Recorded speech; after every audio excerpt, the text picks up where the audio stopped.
I'm not expecting a full-fledged definition. Which of the terms, keywords which pop in your head? Velocity, pressure, UAV, okay, lift, types of drones, okay, okay, and what are the things that come to your head?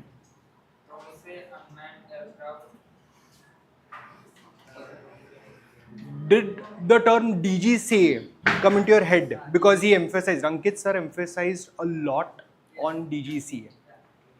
What do you understand from yesterday's discussion from Ankit sir regarding DGCA rules and regulations? Okay. Which other points from this chunk? I would like to get some input, some input. This is not a test. I'm making it very clear. What comes to your head when we say drones, regulations and DGCA? Did anyone try to look for the full form of DGCA? Any one of you? Look it up.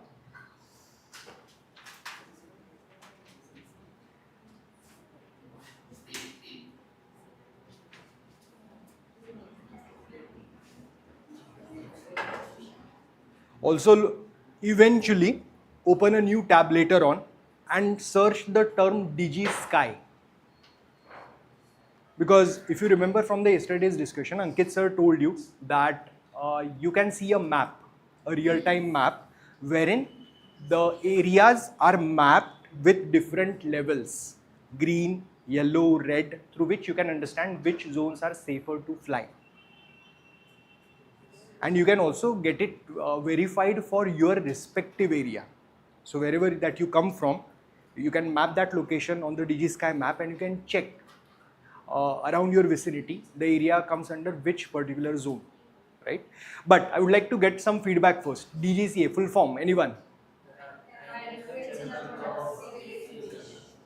I would prefer a single person because, see, from your end, you are answering. But the moment it comes from all of you to me, everything is getting superimposed, everything is getting overlapped. Anyone? Yahan se. DGCA, full form. General of Civil Aviation. Okay. Now, I would like to ask slightly further, what do they do? It serves as the single window digital infrastructure for all drone-related activities in India. They provide kind of sort of rules and regulations for your drone. It is similar to our RTO. For our vehicle, it is mandatory that our vehicle gets registered. Similarly, for your drones, it is mandatory that your drones do get registered. Similarly, for driving a vehicle, you need to have a license. Similarly, to fly a drone commercially, you need to have a license as well. And you need to appear for the test, you need to have theoretical knowledge, you need to have practical knowledge, and then you get certified for a stipulated period of time. Because you understand, your vehicle license is not perpetual. It lapses after 20 years or 10 years. Apparently, you have to again renew your license for your RTO driving license as well. Similarly, over here in the case of drones, you'll be getting it for a stipulated period of time, let's say 5 years or 10 years. After that, you have to get it renewed. Okay. Ravi Kant sir also told you how a certain thing flies, how a certain thing lifts up. Remember, Bernoulli's principle, somehow he used that particular terminology, that if you impose high velocity or high speed, then eventually the pressure drops, and eventually the pressure which is bottom of that particular object is far more than the pressure which is lying ahead of it, and eventually that's why the object lifts up. Now let's try to correlate with drones. Now in this particular session, I'm going to tell you why the drone flies. There are two aspects of why the drone flies. One is the principles and everything, and the second aspect talks about the components which make drones fly. And in this particular session, we are going to understand the electronic components or the materials or the technologies through which a drone flies. Now, before I start, I hope all of you are comfortable with the term drone. As Ankit sir said, your drone can be of multiple types. It can be a rotary wing, it can be a quadcopter, it can be a hexacopter, it can be a hybrid, right? Now look at this particular drone. Let's categorize based upon yesterday's discussion. What type of drone it is? It is a quadcopter. Why it is quadcopter? It has 4 wings. Okay. And also, if you are able to categorize it further, he gave you a brief segregation of different types: mini, micro, nano, large. The drone which I am holding in my hand, this is the exact replica that you are seeing it over here. Now, throughout the later half of our session, we'll be interacting with this drone in person. We'll be getting to know how things work in person. But this is the exact replica that we are talking about. Now, if I would hold this drone in front of you, what type or what category of drone that is? Apart from being a quadcopter, which broader category it would fall into? Micro or nano? Micro. What are the constraints? If you remember vaguely, what are the parameters which define it to be falling under micro category? One is weight. There are 2 parameters which govern through which a drone can fall under multiple categories. One is the weight of the drone, other is the size of the drone, right? Roughly, if your drone is falling under the category of less than 250 grams, it falls under the micro category of drones. As he has also told you very clearly, for flying a micro drone, you don't need a license unless you're not using it for commercial purpose. As he told very clearly, if you're using, again, similar type of drone equipped with camera, but for wedding photography or any kind of survey through which you are earning money or you are getting remuneration, for that you need to have license. And we would like to make this thing very clear. That's why we had Ankit sir's session on the first day itself, so that you get to understand the thing. Means before going into the details of the vehicle, you need to understand what are the rules and regulations that you should abide by, so that you have a safe experience flying or operating upon the same thing, right? Me and Kartavya would be talking about the electronics or electrical aspect of the same. Right? Okay. Now, I understand I'm going to ask slightly difficult question, but I would be more than happy that if you can figure out some portion of that particular answer. If you look at this particular drone, or if you're looking at this particular drone on the screen, which are the components that you can figure out?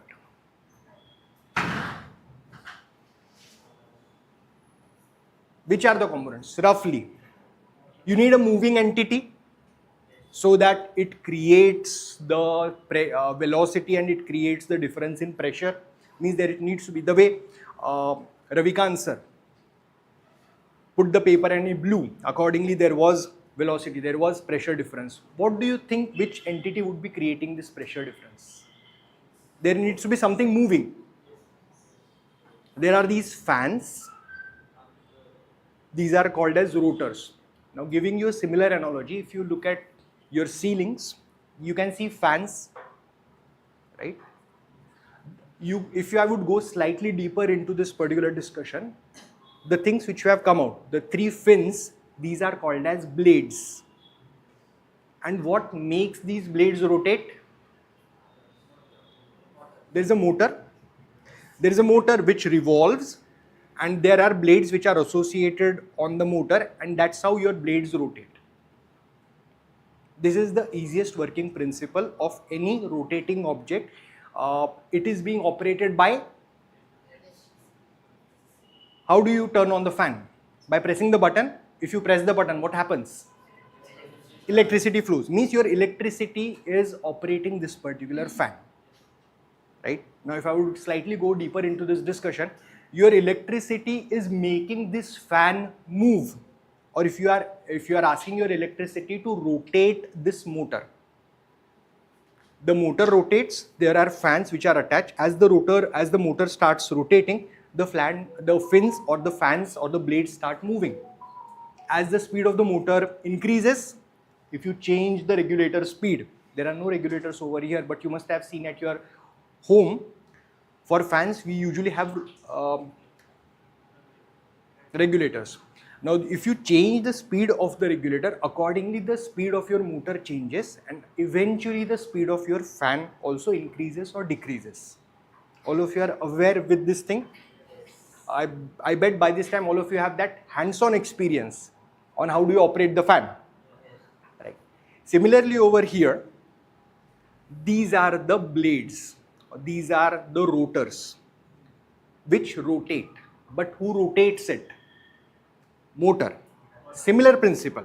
It is very similar analogy to your fan wherein the blades rotate, and what makes it rotate? Eventually we'll be giving the drone for individual one of you to understand how these terminologies eventually come in place.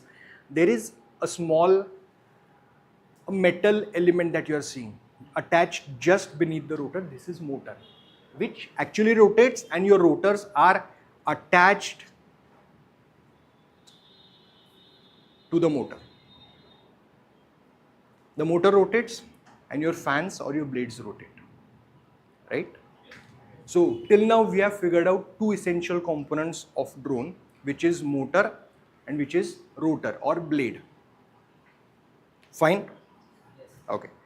Now, if I would come back to the analogy of fan, to make motor work or to rotate the motor, what we needed?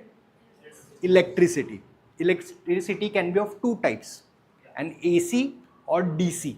How many of you are completely new to this term AC supply and DC supply? Raise your hands. AC supply, the current which runs in our house, that is AC. There is another type of supply, I'll come to the examples of the same, which is called as DC. And I'm sure practically you must have experienced both. But coming to these terminologies, how many of you are completely new to these terminologies? AC and DC. Completely fine, you can raise your hands. So if you're not raising your hands means I would assume all of you are comfortable. Which term is new, AC or DC? Both. Okay, completely fine. How many of you have heard the term before? AC and DC. What about you guys? Your supply which comes to your home, that is AC. If I would give the full form, but I won't be diving deeper into the details. AC full form is alternating current. Eventually the term is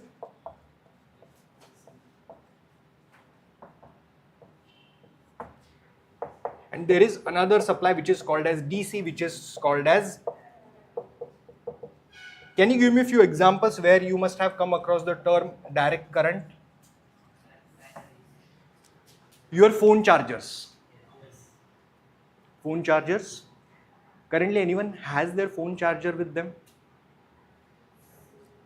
I would strongly suggest have a look at the backside wherein few terminologies are mentioned for your charger. They say it is converting AC into DC.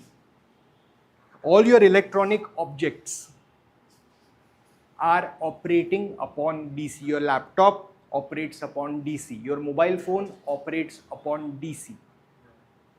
Why? Because you can't store AC, but you can store DC. Which element is responsible for storing? Battery. You store your current or you store your charge in batteries.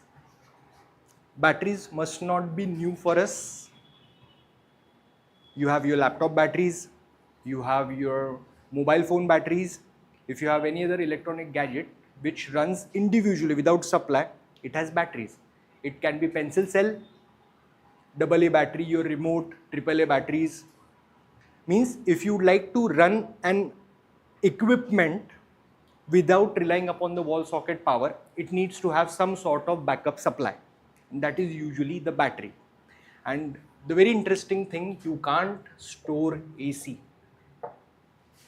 The power your power plants generate, you can generate alternating supply or your energy from thermal power plants, wind power plants, via the hydrological energy. But the main concern over there is you can't store. The moment your current or your energy gets generated, you have to redistribute it whoever wants that energy. That's why there is always a supply demand issue. Because during the daytime, if you are working upon the solar farm or if your solar energy is there, it can generate sufficient amount of energy during daytime. But during night time, it can't generate. And your households do require energy or current or supply during night time as well. We need light, we need AC. How do you get hold of it? Because you convert it into DC so that it gets stored into the battery, then you can reutilize it again at a later point of time. So this is the preliminary distinguishing factor. Again, your drone is also an electronic entity. That's why it needs some sort of supply. For fan, we needed your electricity. Over here, we'll be getting the energy from the battery. Right? Till now, we have figured out three entities. One is your motor.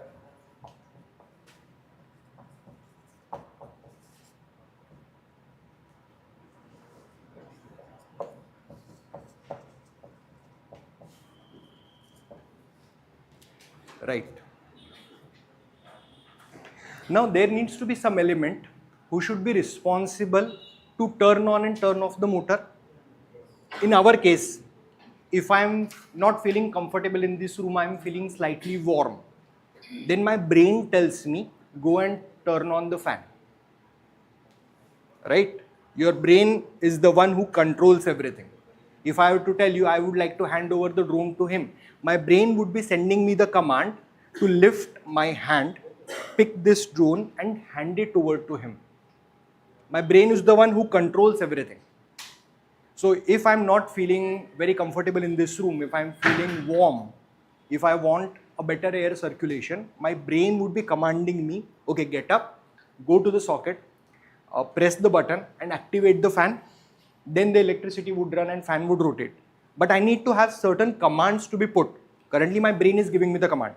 Over here also it needs some sort of brain or some sort of unit which should provide the command to that particular unit.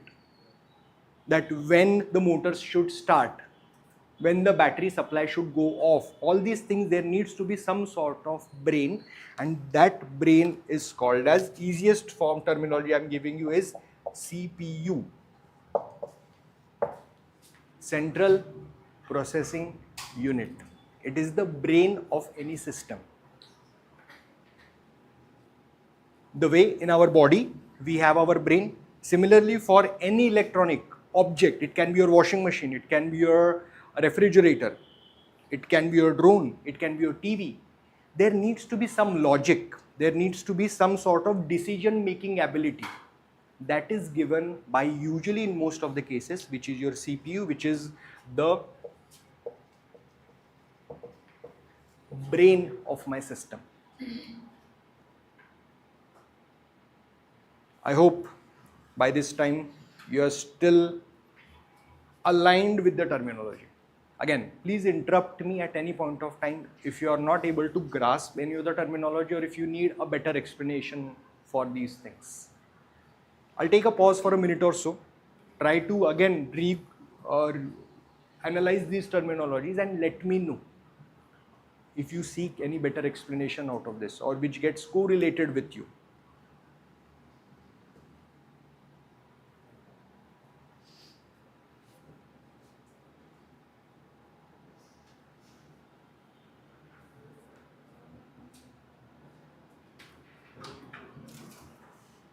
And these terminologies which I am referring to, it is applicable for all types of drones. It can be a small drone, it can be a large drone, it can be a quadcopter, it can be a hexacopter, it can be a fixed wing entity. All these terminologies are applicable across the entire spectrum of drones that we are talking about.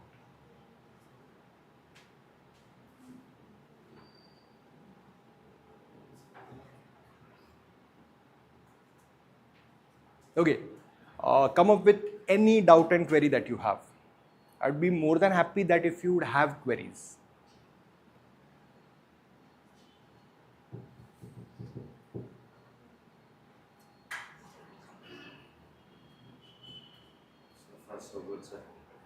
So far, so good. Okay, glad.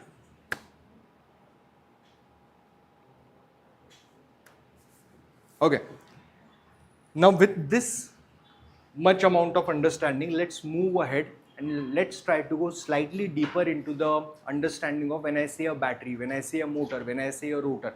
What do you mean by that? I have given you very brief glimpse of the terminologies or the components till now, but let's try to dive slightly deeper so that you'll be able to appreciate it more once we actually talk about this practical drone. Now, till this point, you should be able to identify these components. As I have told you earlier, the cylindrical structure, metallic cylindrical structure that you are seeing is your motor. There are 4 motors, there are 4 wings, there is battery, and this is the brain of your drone. I'll say have a look at it closely and you can pass it on to your neighboring colleague so that everyone gets to understand or have a feel of these peripherals that we have talked about. The central portion is your brain. The top central portion is your brain. The bottom central portion that you are seeing, something is glued. If you would flip this drone, flip this drone,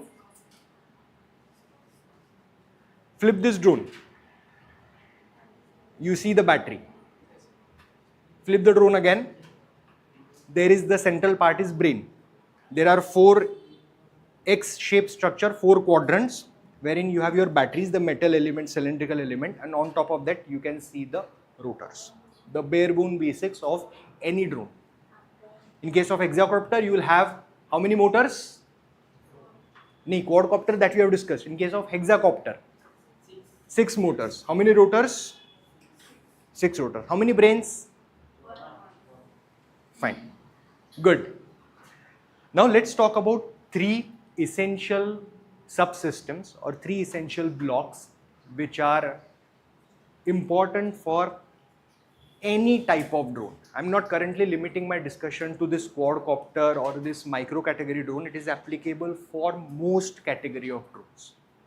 Now the first subsystem that we are going to talk about is the battery or energy which is required to power up the drone. What do you mean by power up the drone? For drone to take off, move further. You don't want your drone to sit idle. I mean, even if you have a very sharp mind, if you're feeling, sure.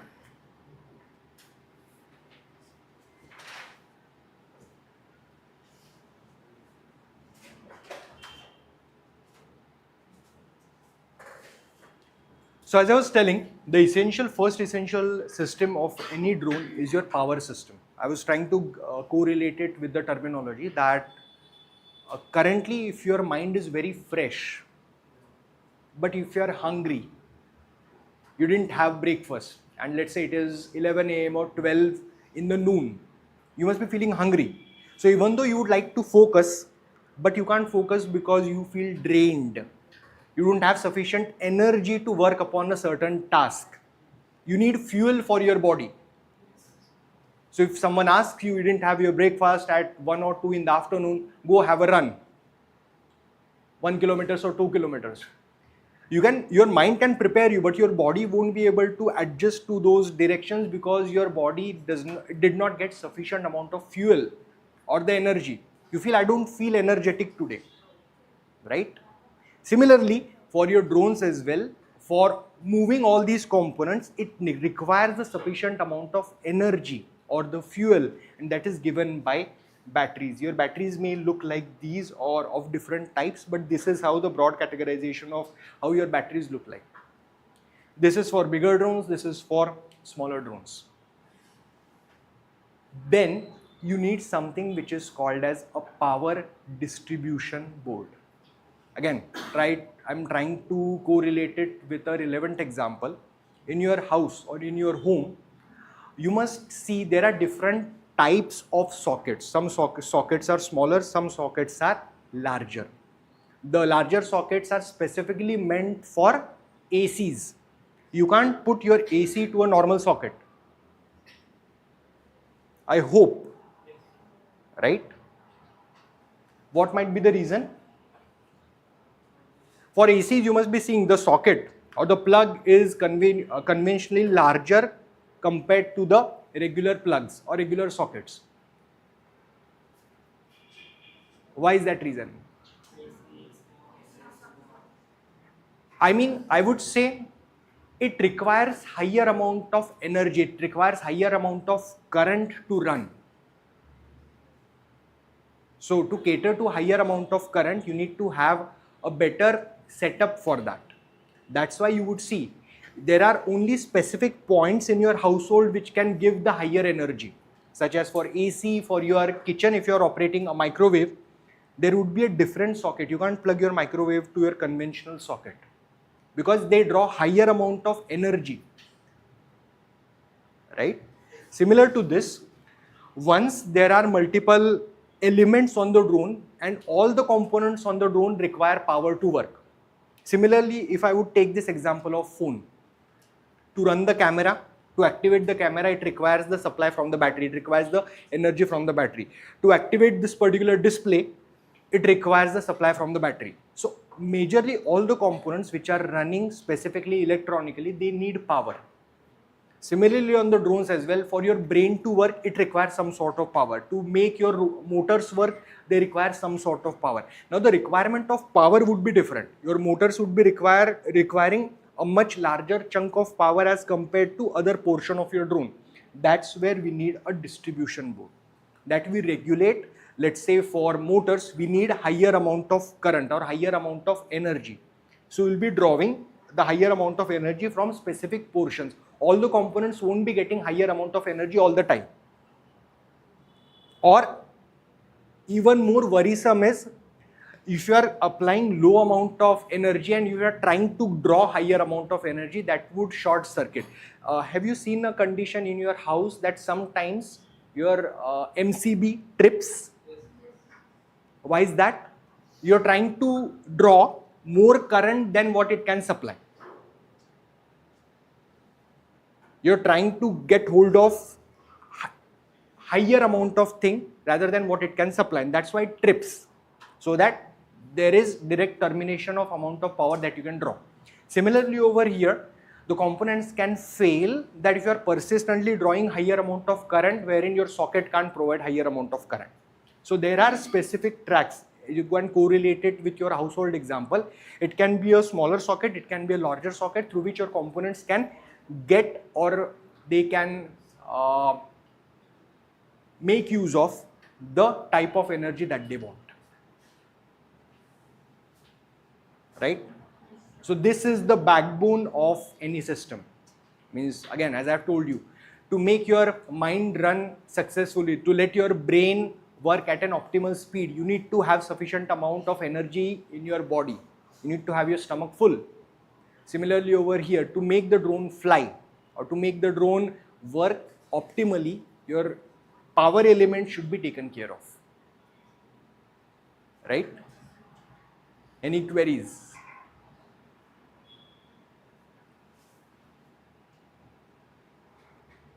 We have talked about two additional things. In case of battery, we have talked about what the batteries do and where is power distribution board which is coming. Now there is something which is called as capacity of battery. Before I dive into the specific term capacity of the battery, I would like to ask one question in front of you. If you are deciding to buy a new phone, what are your criteria to buy a phone? Apart from if you are completely affiliated to one brand. Okay, I would like to go ahead with this particular, let's say iPhone 17 Pro. I've already pre-decided in my mind. Now all these other things cannot matter and should not matter. But if you are going ahead with other metric, let's say I have a budget of 20,000 rupees and I would like to buy a phone. What are your criteria? Raise your hand. I would be able to interact better. What are your criteria to buy a phone? Storage space. Okay. Camera? Yeah. Camera. Okay. Batteries. Batteries. Who mentioned batteries? You mentioned batteries. I mean, the class is very small. Luckily or unluckily, class is very small. Okay. What do you mean by batteries and which numbers that you look at? Currently, what is a good number that you should look for a battery in your phone? There is a number, right? 2000, 3000, 4000, 5000, 6000. Currently, our phones are coming with the number 10,000. What is the unit? mAh.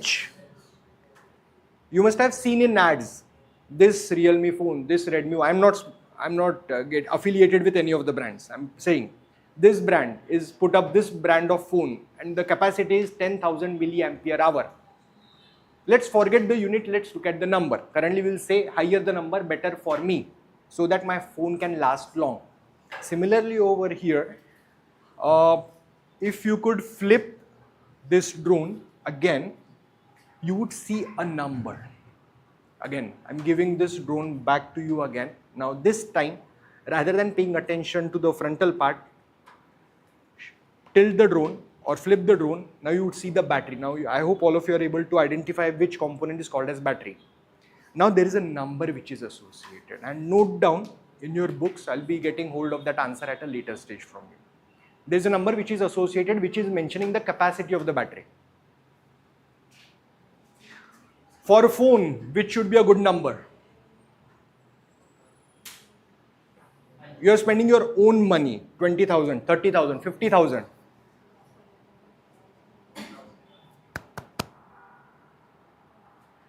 If a manufacturer tells you that I have this phone, it runs on the highest of the processor capability, it has good cameras, but it has only 2000 milliampere hour battery, would you buy?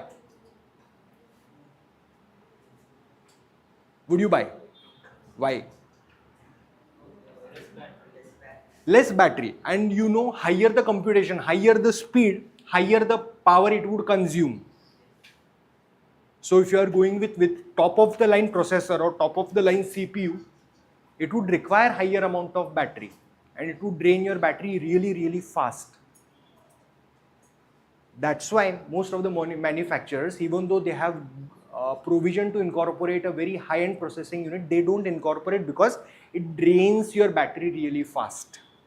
They settle upon a medium grade processor, a lower computing unit, so that it balances the requirement and also it is optimal on the battery drainage. I hope now you are able to look at a certain number which is mentioned. Did you identify the number? What's that number? 1000. Any other number that came to your attention?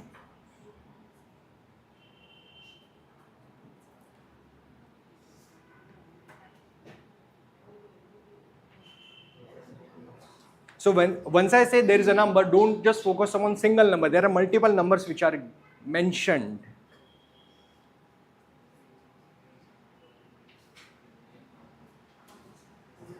I hope now you would be able to look at it more keenly. I'll give you another chance. I'll bring the drone back to you, right? So the important thing over here is the capacity of the battery, which is measured in the units of milliampere hour. I am not going into the details of what milliampere hour means. It is similar to the capacity of the tank in your house. If you are having an individual house, in this case you must be having an overhead tank, right? It can store the water. Bigger the tank, more water it can store. Similarly over here, bigger the battery, more current or more charge it can store, which you can utilize it at a later stage. I hope all of you are able to correlate with terminologies. Higher the number of the battery, higher the capacity of the battery, more charge or more current it would be able to store, means in case of drone, you will be able to fly the drone for a longer duration of time. I hope things are fine. Okay. Now the second thing over here, rather than calling it as actuation system, I would be referring it as the moving entity within your drone. Which is the moving entity in your drone? Motor. And because motor moves, which other entity moves? Rotor. So the direct entity which moves is motor. And the effect of it is the rotor moves. And when the rotor moves, it creates the pressure difference and through which your drone lifts up. So actuating system, you can put it in bracket for your simpler understanding, moving components or moving things in your drone. And the easiest answer for this particular question is, which is the moving entity in your drone? Motor. Okay.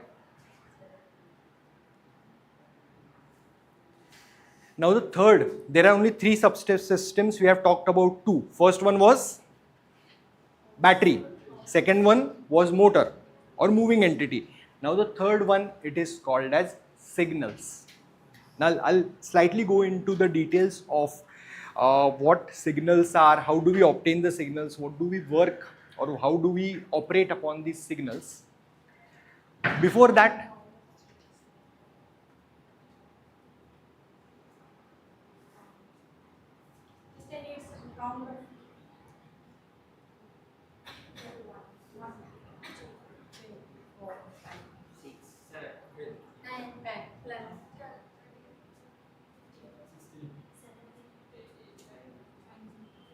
there was one student, I guess he has gone away. I mean, he'd be coming away, so 22. Thank you. Okay, now in your notebooks, write these two words which I am going to currently mention. One is sensor. And on the next line, mention the term actuator.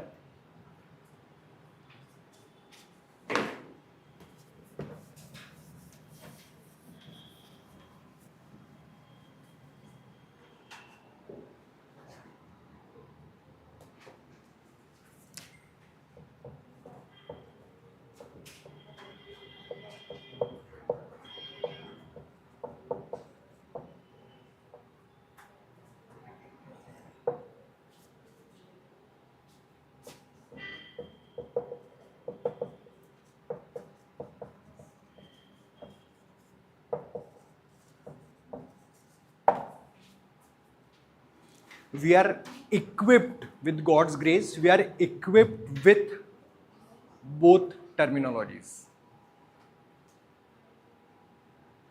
First one is the sensor, second one is the actuator. Okay. First, let me talk about sensors. Giving you an example, I would make a statement. Today I feel warm, right? Today it feels rainy. Today I feel overcast.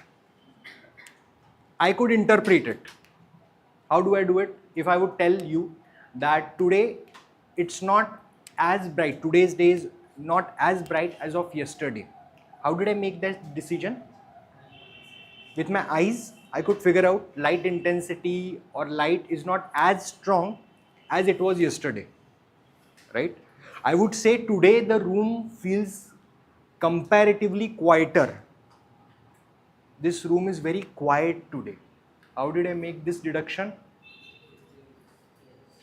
With my ears. My ears could sense the surrounding, and my ears, what they would sense? The sound. My ears would look for the sound. If they find any sound or any noise in my vicinity, if the sound is going beyond a certain human threshold level, I would figure out it's very noisy today, right? Similarly, if I would say I feel warm today, today's day is much hotter than what it was yesterday. How did I make this deduction? How do I come to know? Skin. With the help of skin, you know today it feels very warm today it feels cold, right? The last thing, if you enter your home and your mom must be making something really tasty, and if it's your favorite dish, you can already figure out what that dish is by the time you have actually entered your house. How do you come to know? What's your favorite dish?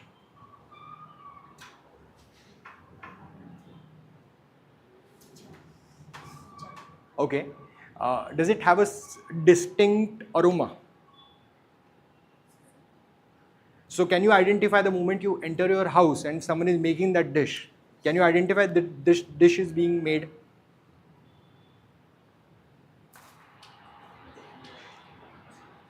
How many of you know there is a dessert called as gulab jamun? We don't make it very commonly in our household, but let's say if my mom is making gulab jamun, if my wife is making gulab jamun, the moment I enter the house, by the smell of it or by the fragrance of it, I would say, I know today there is something special is being made. Knows. Someone is wearing a good perfume. I can compliment that person. Okay, you are wearing a really nice perfume. How? I can sense, I can smell.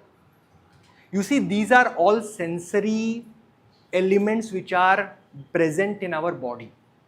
And all of these examples which I have given you, they fall under the category of sensors. What do? They sense the environment and they tell your brain what they are. And now you can't identify with the help of number that, with the help of skin, I can say today it is 25 degrees centigrade. We can't. I can't say that hearing the noise, I can't say it is of that particular level. I can say it is comparatively louder, but I can put a number which is associated with it. That's why I said it feels warmer than yesterday, it feels noisier than yesterday, or it feels noisier than 5 minutes ago. Because I have some internal thresholds I can manage, but I can't quantify it with numbers. Right? So, all these examples which I have given you, these are the examples of sensors. Now, giving you another example of sensor is your air conditioner that you can see. There is a number on the air conditioner, 18 degrees. Means we can force with the help of remote to operate it at a specific temperature level. There is another parameter in which if the room was comparatively smaller and there were lesser of us, my AC would settle to the specific threshold, and after reaching the specific threshold it would shut down. If you would keep your temperature as 25, your AC won't be running perpetually at 25. It keeps on checking the environmental temperature. The temperature of your AC, temperature of the room, it keeps on checking. If the room is 25, the room temperature is 25, the set temperature was 25, after reaching 25, my AC won't be cooling. It would be sitting idle until my room temperature rises again. It would sense and again it would bring it down to 25. How does it do? It has a temperature sensor which senses the environment and which lets the AC know that what the current temperature is. Easier example, your fuel gauge. In your vehicles, you know how much amount of petrol that you have filled. How do you know that? Either there is an electronic bar or there is a gauge. If you put your vehicle at full tank, the gauge completely goes up, right? Or the other way around, there are certain advanced vehicles in which it tells you the percentage as well. That's a sensor through which you come to know how much amount of petrol or how much amount of diesel that I've filled in my vehicle. So sensors are responsible not only for humans but for electronic or electrical or mechanical instruments through which your systems can decide or take decision out of it. Right? How many of you have used washing machine? Washing machine? Okay. In washing machine, you must have realized if the capacity of washing machine is of 7 kilos, if you let's put only 2 or 3 clothes in your washing machine, right? It won't be filling the water tank completely to the highest level. It would stop at a specific threshold which is meant for lower amount of clothes. If my weight is 1 kg and the capacity of my washing machine was 7 kg, the water won't be filled till the brim. It won't be till 7 kg mark. It would be filling, let's say, till 2 kg, which is sufficient enough to wash the clothes. How does it do? With the help of sensors, it takes the decision. It identifies what is the load, what is the weight of the clothes that you have put in your washing machine. Accordingly, it adjusts the amount of water, amount of time it would be running. If you run your washing machine at 7 kilo load, it would be running for, let's say, 1 hour. If you run for 2 kilos, it might not be running for entirely for 1 hour. It might be running for 40-45 minutes. This is how things get the input from the surrounding. So, coming back to the terminology, can someone tell me what a sensor is?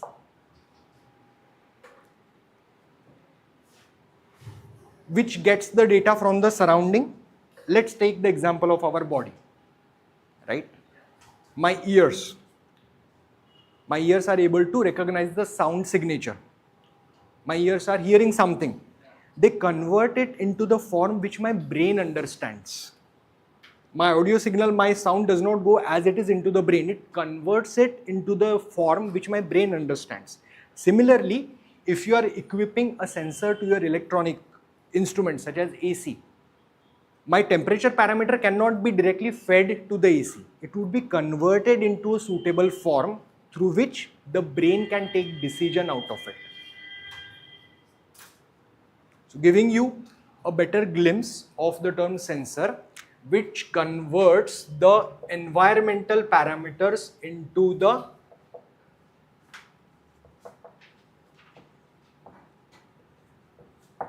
signals. Your environmental parameter can be anything. I hope things are clear now. Okay. Now I'm not going to go into the depth for actuator the way I have elaborated for sensor. I would give you one important statement for actuator. This is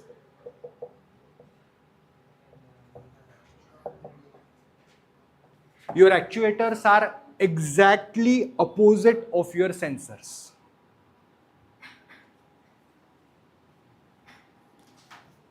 Now, slightly think about this statement, and I would like to know some inputs from you. Let me give you an example of actuator. What's your name? Stephen. Okay. Stephen, can you raise your hand, please? This is actuator. I asked him to raise his hand, and whenever you got my signal, your brain processed that signal and it asked your hand to lift. So if something moves, that is called as actuator. Your body has arms, legs. This is classic example of actuator. Your brain tells your arms and legs to move. If I would ask someone, go turn on the fan, first they would be receiving the command, your brain would be processing upon the command. Then your brain would be telling, okay, first get up, then walk to the switch, then press the button. It happens very inherently for us, but these are the smaller steps which go in the back end, which is being controlled by the brain.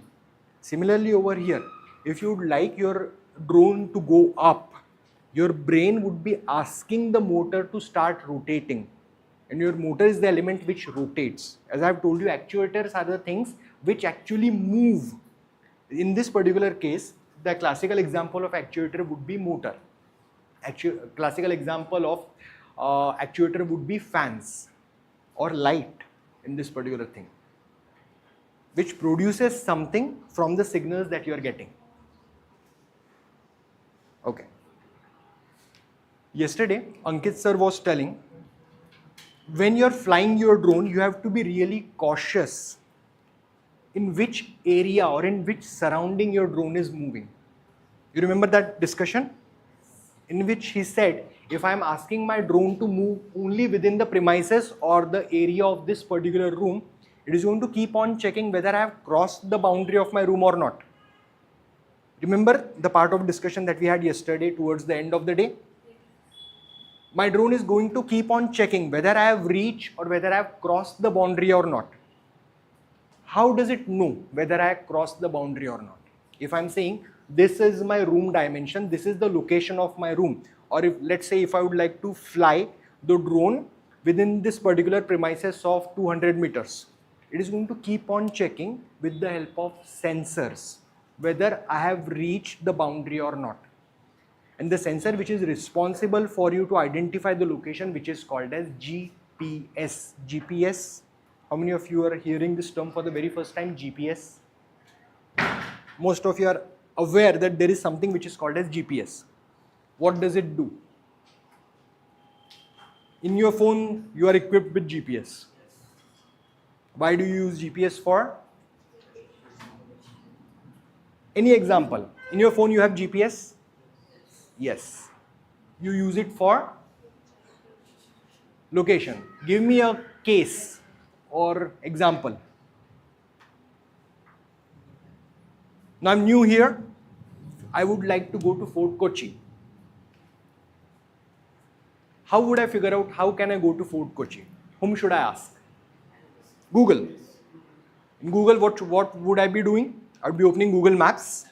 I would be typing Fort Kochi. It would be giving me directions from the present location where I am currently right now to how do I reach Fort Kochi. It would be showing me multiple options. I can take a two-wheeler, I can take a four-wheeler, I can take a public transport. If I am very adventurous, I can walk. Right?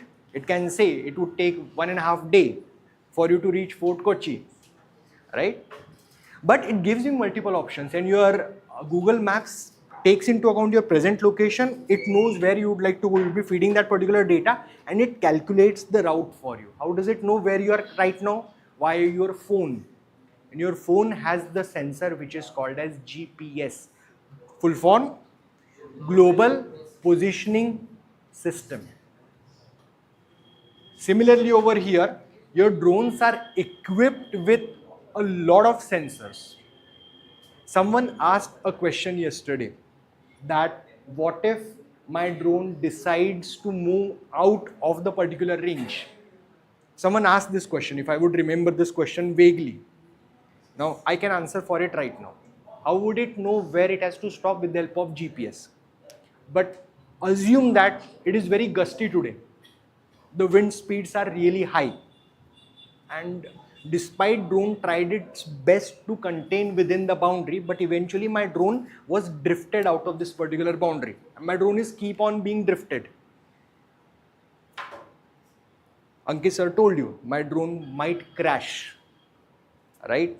And then you have to report it to DGCA within next 48 hours and all these things would come into place. But if after going at a certain distance outside the boundary, my drone realizes, okay, I'm outside the boundary, there is a mechanism which is called as return to home. Return to home means from where your drone was launched or where the drone is.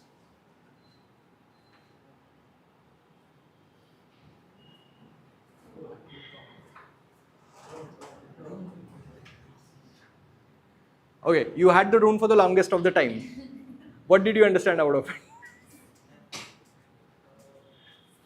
Okay, so if I'm launching my drone from here, you must have seen across YouTube videos that people launch their drones from their palm as well. They rest their drones, they ask their drone to fly. For the drone, this is my home, or this is my 0, 0 position. This is my home, this is my native place. So if my drone is drifting apart from the boundaries which I have created, eventually it knows where to come.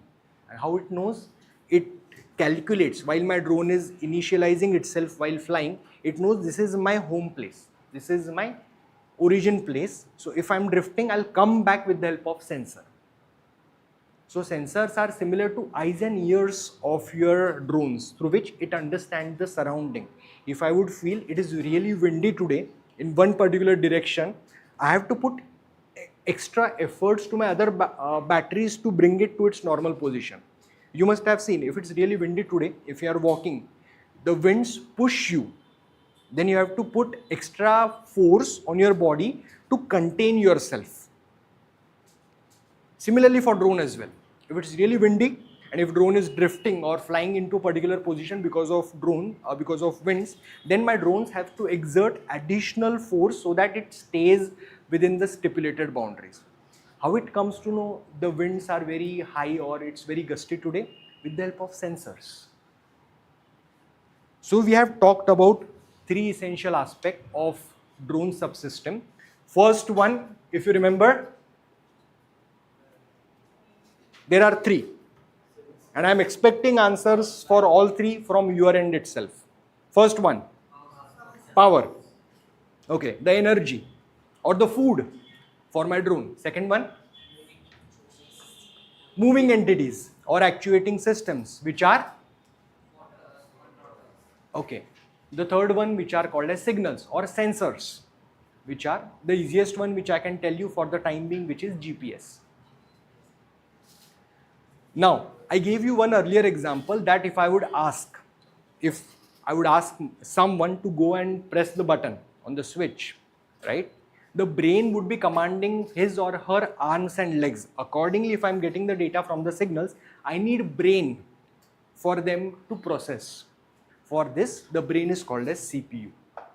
So the CPU is the element, or the brain is the element who would be getting the data from the sensors and who would be asking my arms and legs to move. Similarly, who would be asking the motors to rotate so that it could fly.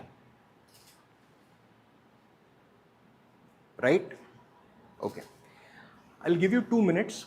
Now note down the essential components of any drone that we have discussed till now. I'm not talking about subsystems.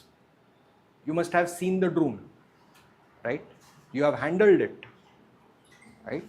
You note down the essential components of the drone that you have come across till now. If you feel stuck, raise your hand. We can have discussion one-on-one. Completely fine with me.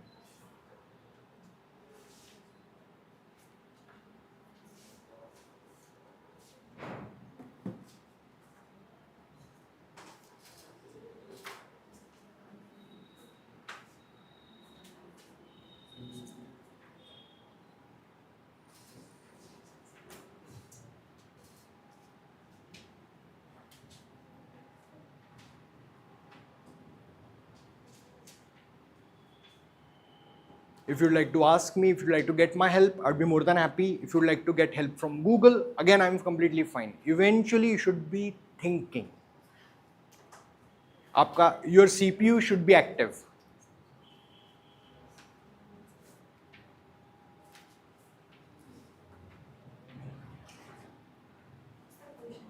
The question is, note down the essential components of drone that you have come across till now. It might have 3 components, 4 components, 5 components, minimum 3 that I'm expecting.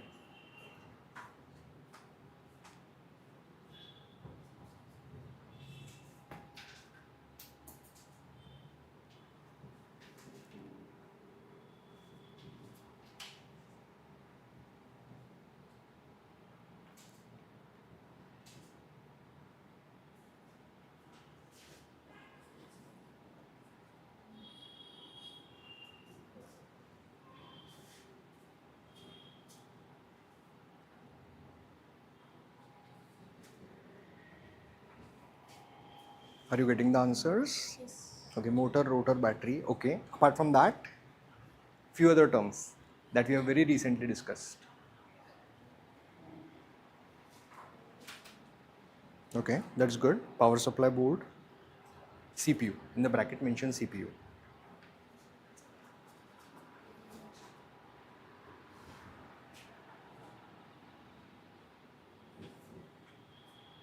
If you feel stuck, get help from your friend, or if he's or she is also stuck, get help from me.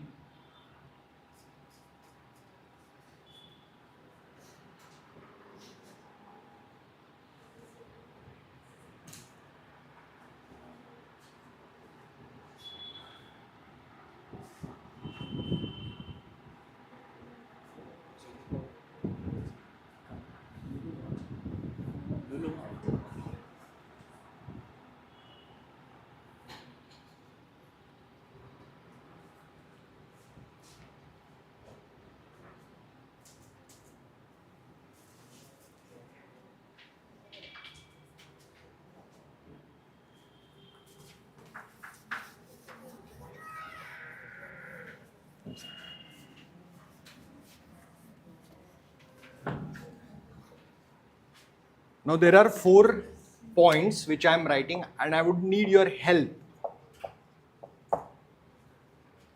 and putting these terminologies. Who would help me with the first point? Raise your hands. The first point or first component which is essential to drone is battery. How many of you have written batteries? Most of you, I would assume. Battery.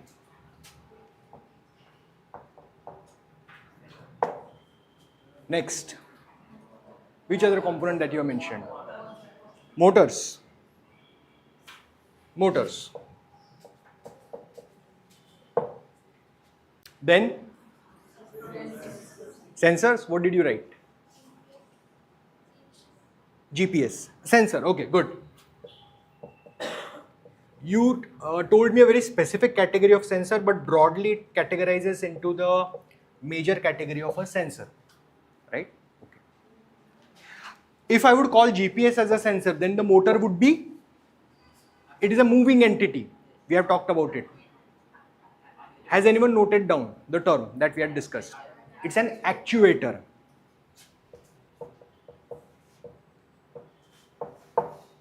Okay. One crucial part is missing. Rotors.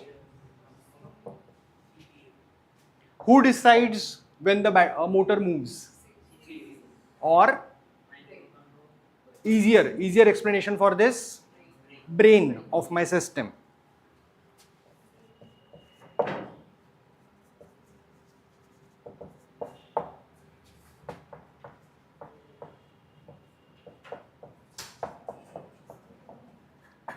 As I have told you, these components are applicable across all categories of drones. Now, I would want you to have a small exercise. Later on in this session, I will be showing you a drone picture. Then you should be telling me where these components are. Now, rather than looking at drone, a completely different entity, now you should be able to look at a little bit of more depth to understand where these components are. Like a curious mind or like a curious baby, that if I would give this component to you, not just this drone, if I would later on, I guess tomorrow we will be showing you a bigger drone. At that point of time, you should be telling us where these components are mounted or placed on the drone. Good. Now let's talk about battery in further detail. I hope by this time all of you are on the same page, all of you are feeling equally comfortable with these terminologies. Anyone seeks a better or a in-depth discussion or elaboration from me?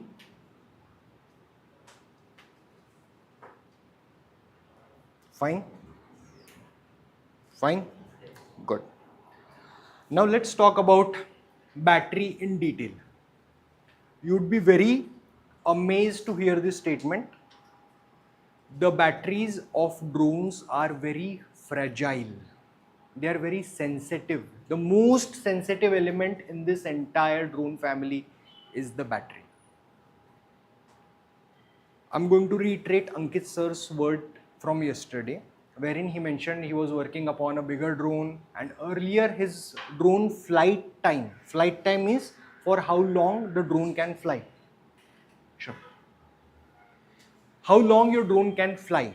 He mentioned the flight time in certain amount of minutes. Anyone remember that number? Around 35 minutes it could fly. But he also mentioned that after running the drone or after keeping the drone for a stipulated period of time, the battery capacity degraded. When I say the battery capacity degraded, it directly affects the flight time. Means earlier if I would buy a brand new drone, I could fly the drone for 35 minutes. After keeping it in my custody for let's say 6 months or 1 year, now if I would fly the drone, it won't be flying for 35 minutes. It might be flying for 28 minutes. The flight time has reduced. What does it mean? The battery has degraded. It is not a completely new phenomena. It is applicable to your phones as well. Have you encountered this situation? If you buy a brand new phone, your battery would last, let's say, for one complete day. If you use your phone for, let's say, 6 months, for 1 year, for 2 years, the phone batteries are comparatively robust compared to drone batteries, but still the inherent nature of battery is it degrades. So if I would give the same phone to you, would I be getting 1 day's entire charge? Have you observed the same thing? Yes. It would be running for one entire day, again, fully. I mean, I would be buying your phone then. Actually, my login was really good. I stayed for 5 days. Okay. Last week, Okay, now, now it stayed only 1.5 day. same thing. That is the same depreciation that we observe. Sure. We'll be taking a break in 5 minutes. Is it? Same thing. Over here, as I have currently reiterated the analogy of drones, it is applicable across any type of battery. Your laptop battery wears off. Your phone battery degrades. Means the capacity, if I would try to give you a better analogy, if you have an overhead tank, your tank is equivalent to the battery capacity. In case of a tank, you store water, which is sufficient enough for run throughout the multiple rooms in your house, right? Similarly, over here, the battery is responsible for running all major equipments or all major components in your phone. It can be your display, it can be your sensors, it can be your CPU. They all require battery. Similarly, my kitchen requires water. My washroom area requires water, right? So eventually you would realize if you don't clean your water tanks, then there would be clogging, right? Eventually you would realize your tank would be filling much faster, but it also would be draining much faster because there would be some sort of gunk which is stored at the base of your tank, or there is issue with the inlet outlet issue. Means you're not getting the optimal capacity which you were getting earlier when you got it brand new. And it happens across majority of the natural phenomena where you're trying to store something. It is applicable for your water tanks, it is applicable for the batteries. Now, I made one statement that your batteries of your drones are the most fragile or volatile element in the entire drone component list. It is the energy which runs. Now, the issue over here is if I would run my phone versus if I would run my drone, over here there is no moving entity in my phone. I don't want my phone to lift and I don't want my phone to start flying, right? It is static. Contrary to that, I want my drone to move, I want my drone to fly. There is actual flying or actual moving which is associated with drone. If I would correlate it with the human terminology, if I'm sitting idle versus if I'm walking or if I'm running continuously, I would be draining more power or I'd be draining more energy. Or if I would say if I'm sitting idle for the entire day, I might not feel as hungry if I were moving during the lunch time. Similarly, over here, if my drone is moving, it requires higher amount of energy for it to move. Similarly, that's why there is a battery differentiation, because the phone would be static. Phone is not bound to move versus your drone is bound to move. Means your drone requires higher amount of energy for it to move. Your conventional batteries which are meant for your laptops or your phones cannot give you that higher amount of energy for the drone to move. That's why the batteries for the drones are built entirely differently, so that they can give the sufficient amount of current or energy for the drone to move. Now, to summarize this discussion, you can't use a conventional battery. Conventional battery means your laptop battery or your phone battery to power your drones. Why? Because they can't give the sufficient amount of energy. Means if you are having a small breakfast or if you are having a very dense breakfast, if you are having a full breakfast, you won't feel hungry easily. Versus if you have a very small breakfast, you might start feeling hungry conventionally earlier. Similarly, so over here, this is the capacity, this is the higher amount of charge which it requires, and that's why they have made specific type of batteries which are catering only for the drones, right? Now the term which I am going to talk about is voltage. How many of you are new to the term voltage? How many of you are hearing this term voltage for the very first time? So we'll take a small break of 10 minutes. We'll have our tea and our snacks. We'll come back. Meanwhile, I would like you to have a brainstorming session in which you would be telling me your fans in your room. As I have told you, you need to press the switch. The electricity runs. I have told you it is an AC quantity, alternating current, but there is a number. It is a voltage. I hope you must have come across it, or if not, think about it. It requires voltage to run. For that, if I would simplify it further, there is a term which is called as voltage fluctuation, for which we buy stabilizers. If you are running AC, if you are running a sensitive equipment, it is advised to buy a stabilizers. So think about what is voltage, why do we need stabilizers, and once we return from our quick snacks and quick tea break, we'll resume our session. Meanwhile, if anyone has any doubts regarding all these terminologies that we have discussed, feel free to ask me, or feel free to ask any of us. Right? With this, we'll pause our session for 10 minutes, we'll resume. Thank you.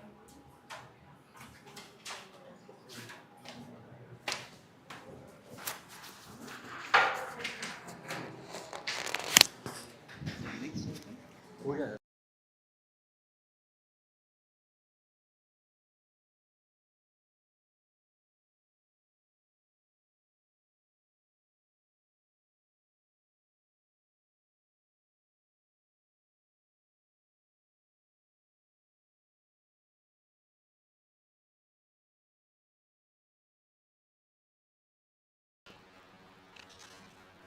And we will look for voltage fluctuation.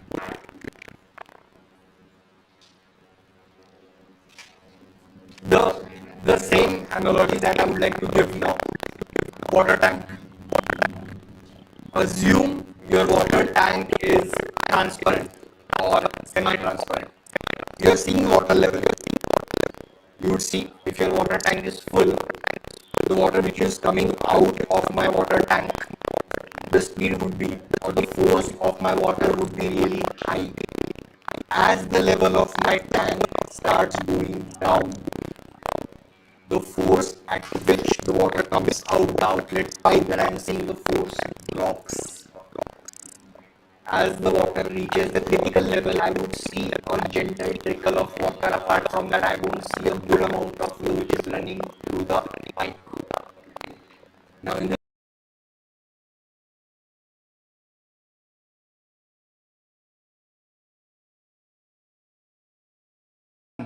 but voltage is the level that you should maintain to ensure that good amount of current that is flown so that it can be optimally managed.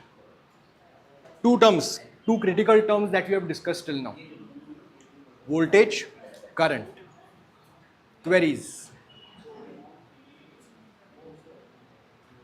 Sometimes have you observed in your house if my voltage fluctuation? Sure. Please.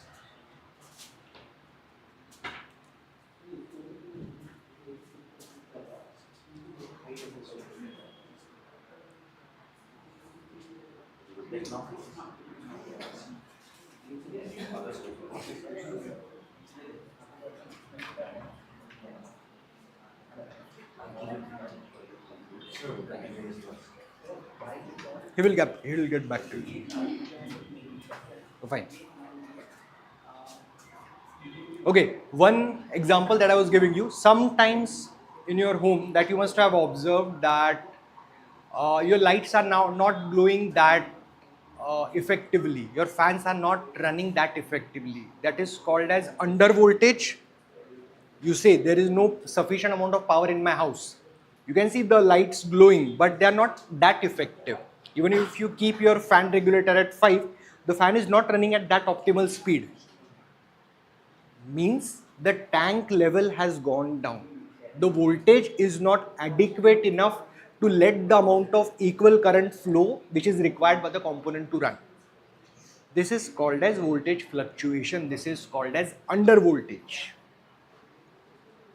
And if your under voltage is there for a long period of time, it is not good for the health of the component. Let it be fan, let it be a light, let it be drone. You're not operating at the required voltage, required current for it to operate upon, right? So this is essential component. Now, I would be wrapping my session in next 10 minutes before Kartavya takes over and he would be giving you practical hands-on of drone.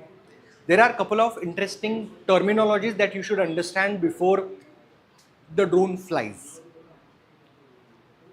Now imagine the case of your car. The car can move in forward direction. The car can move in reverse direction, right? The car can go left. The car can go right. Sadly, your car can't go up. Yet, there are certain countries, certain firms which are working upon flying cars, but they are not practical yet. So currently your cars are limited to roads. They can go forward, they can go reverse, they can go right, they can go left. In case of drone, your drone can go forward, your drone can go reverse, your drone can go left, your drone can go right. But there is one more additional dimension. This is equivalent to car. Forward, reverse, left, right. Apart from this, there is one more dimension which your car can't work upon, which is, so these are three dimensions: up, down, forward, reverse, left, right. So your cars and your road vehicles are operating in two dimensions. Contrary to that, your flying objects are operating in three dimensions: up, down, forward, reverse, left, right. And to encounter all these motions, there are three important parameters that you should be aware of. Based upon these, all these movements do take place.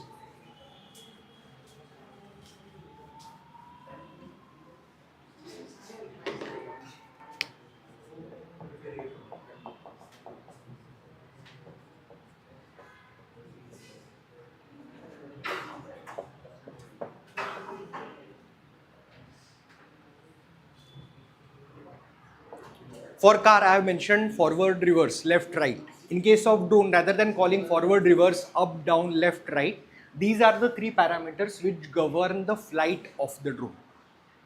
With the combination of this, you can make your drone move in any direction. If I would like to take a sharp left, first I'll be moving forward, then I'll be taking the left. This is a combined movement. Similarly, if I would want my drone to first go up and then go in a circular manner, it has to operate in all three dimensions. It has to first go up and then it has to go in a forward direction. At the same time, it has to take a right, forward, right. That's how it is going to complete a circle. My drone, if this is my ground, it goes up. Then if I would ask it to rotate in a circular manner, first it has to go forward, right, forward, right, forward, right, forward, right. That's how. You don't move your steering wheel entirely if you are taking a left. You start moving your steering gradually while you are taking left or right. Even if you are driving a two-wheeler or four-wheeler, you can't take a sharp left. You gradually take left or gradually take right. Similar to the same analogy over here, if you are moving your drone in a particular manner, you can't take sharp turns. Small. That's why I'm not seeing a perfect square to be taken shape in case of drone flight. Similarly, as you are driving, you can't take sharp left immediately. You start taking gradual left because you have to also move your vehicle forward. It's not that you will be putting your left, then you will be lifting your vehicle, then putting it in a particular zone, and then you will be continuing. As your vehicle is moving, you'll start taking left or right gradually. Similarly over here. And it is going to go ahead with all these movements with the help of these parameters. Now let me elaborate what pitch, roll, and yaw is. Okay.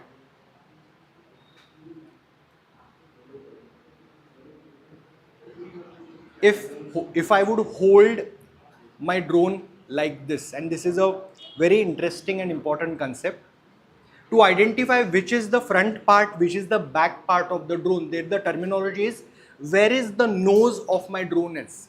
You identify the forward region, the forward part of my drone is with the help of the terminology nose. Similarly to a car, you identify where my bonnet is. Similar to this, for a drone, for this particular drone where you are seeing this particular battery connector which is there, if you hold your drone like this forward facing, you are putting your drone in nose up configuration. So to understand pitch, roll and yaw, firstly you have to ensure that your drone is placed nose up or nose forward. How do you identify nose? For many of the drones, they put it with a triangle symbol, or they mention it very specifically on the body of the drone where the nose is.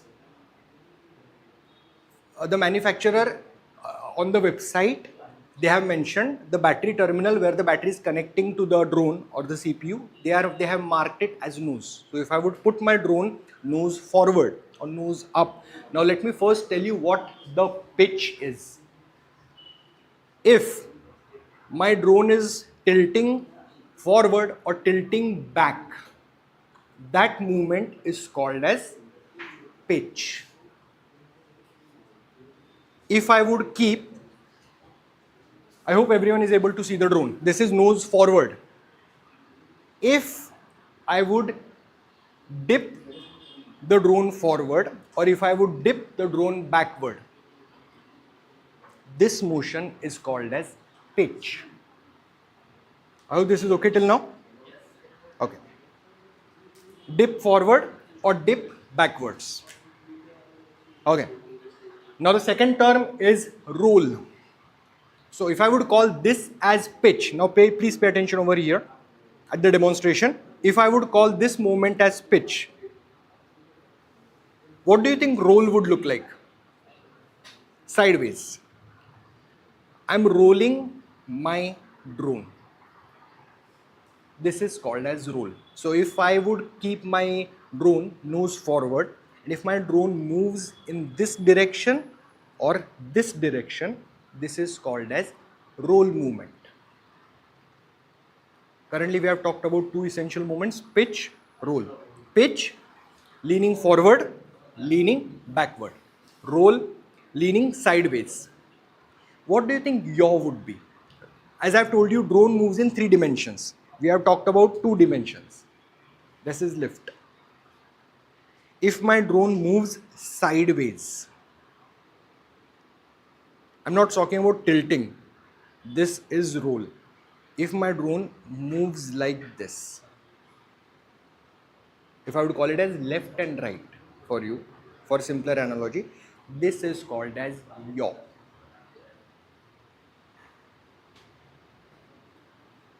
So try to re-visualize, because these are essential concepts for any type of drone. So if you are entering into drone industry, they won't be calling left, right, up, down or side movements. They would be referring to it from these 3 terminologies. You have to adjust pitch, roll and yaw to ensure in which direction, at what height that you would like to move your drone.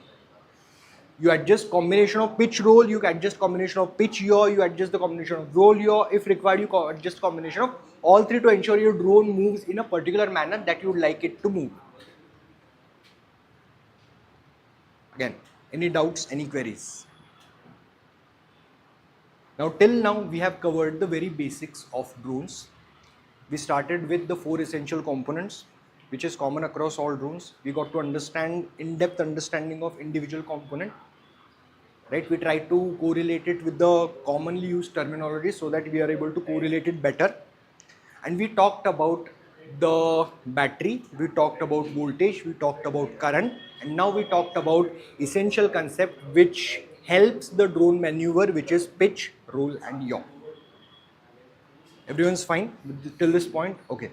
With this, I would like to pause my session and I would like Kartavya to take over. Kartavya would be giving you practical implementation of what do you mean by pitch, roll and yaw. He would be giving you hands-on demo and he would be telling you essential concepts of the same as well. In our university, we have a student-led club which is called as Avionics Club, wherein our students do take part in multiple national or international level competitions wherein they build the drone, they fly the drone. Eventually, they also guide other students, if required, other faculties who are not of that particular origin to understand the concepts of drone. So he's our student. He is currently pursuing 4th year in electronics. He is the president of Avionics Club. And he would be getting to help you to understand practical perspective and practical concepts of how do we fly a drone and what precautions that we should take while flying the drones. Okay. So I will be handing over the control to Kartavya. Thank you very much, sir. Thank you.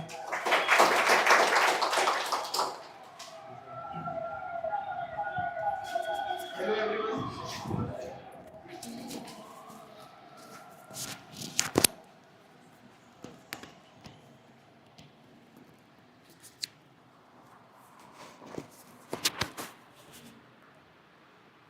Hello everyone. So I am Kartavya Upadhyay.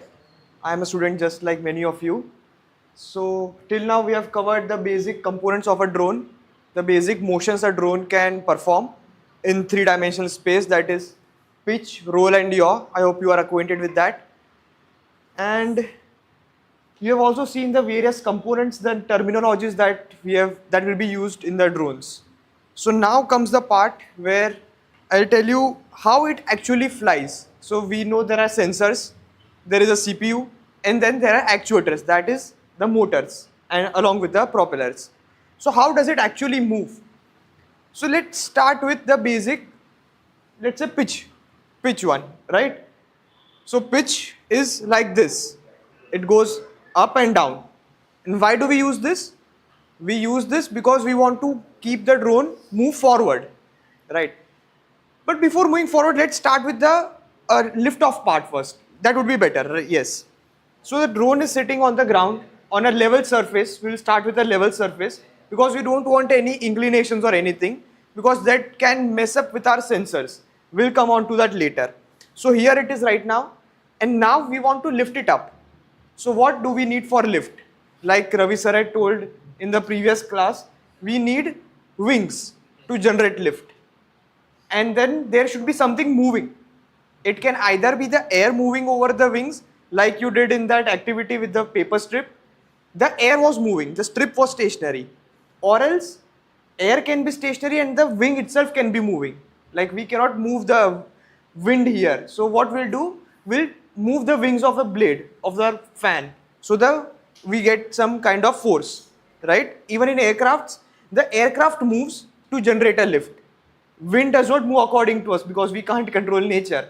So we'll control the machine to move. So to generate lift, we need wings. What are the wings in case of a drone? We have these propellers.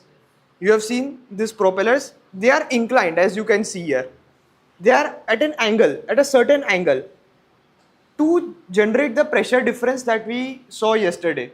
Because as Ravi Kant sir had told that air moves faster on one side and then slower on other side. So pressure difference is created and then we get a lift from higher pressure area to lower pressure area.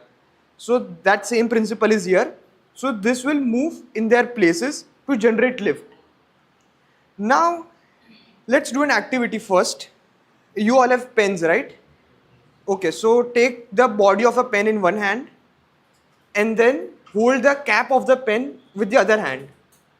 Now I want you to twist the cap in clockwise direction. You know clockwise direction from left to right, right? So if I just move this cap from left to right, and now notice the motion of the hand of your other hand, which is holding the body of the pen. You must be seeing that this hand is applying force on the opposite side, right? To move the cap from left to right, the opposite hand is moving from right to left. See, saw that? So what is that? Why is it happening? Any guesses? Huh? Not exactly stabilization. we all have heard about Newton, right? Newton's third law of motion. Every action has an equal and opposite reaction. So in order to move from left to right, I also need to apply a force from right to left to balance the forces. So everything, even the fan that we are seeing here, if it's moving clockwise, the actual axle of the fan, weight is fixed on the ceiling, it wants to move the other side. That is the law of nature and we cannot do anything about that. So what happens here? If I say my propeller is moving from left to right, that means the motor wants to move from right to left. Right? If I want to move forward, I need to push the ground behind me. Right? So that I can move forward. Something has to go behind. Ground, the earth is so massive it cannot go back. So instead I go ahead. So similarly, the propellers go from left to right. The motors want to go from right to left. Okay. So opposite forces acting. And here it is rotational forces. So now when we combine all four motors, let's say all four motors are moving in left to right direction. Then all the four motors want to go in the opposite direction. That will eventually result in our drone rotating in the opposite direction from the propellers. To give you an example, we all have seen movies, right? We have seen Akshay Kumar movies and action movies. You know, there is a helicopter, and then in helicopter there are two main blades. The bigger blade, and then there is a smaller fan on the tail of the helicopter, right? And generally the enemy targets the smaller blade, and once it is targeted, the entire helicopter starts rotating and it crashes. If you have noticed that rotation of the helicopter is opposite to the rotation of the blades of the helicopter. Same principle. So propeller goes left to right, the body wants to move right to left, opposite. So now here there are four propellers. There are four motors. So propellers want to move from left to right, the motors want to move from right to left, opposite. So what will eventually happen? If all the propellers are moving clockwise, the entire drone will start moving like this, will start rotating like this. And we don't want that, right? We want a stable drone. So what will we do now? Any guesses to counter those forces to stabilize the drone? Fantastic. We can balance the forces. As Ravi Kant sir had yesterday told, I'm connecting the yesterday's class as well. If the forces are balanced, they will cancel each other out. As example, if I'm moving here with certain force F and here same force, so net will be 0. If somebody is pushing me from this side and same force from this side, I'll stay at my position, right? So the same thing. So what will we do? We will spin opposite motors in opposite directions. Like see, these two motors, let's say they are counterclockwise from right to left, this and this. So this and this motors will go from left to right, clockwise direction. I don't know if you must have noticed when you saw the drone, there is this direction of propellers written here. As you can you see here? The direction, the motion, this one with an arrow. Did you see this? It shows the direction of the propeller, this one. Can you see here? It is showing it will rotate like this. Here one, this A. Can you see? Yes. Yes. So the adjacent motors are opposite. We can show you once. So that is the basic of the actuation, the motor, the direction of the motors. So opposite motors will rotate in opposite directions, two motors and two opposite direction. Alright, so this is the basic. Now we want to lift it up. We want a lift off right now. We want to start this. So what first we'll do, we'll rotate all the motors in the intended direction, like opposite directions.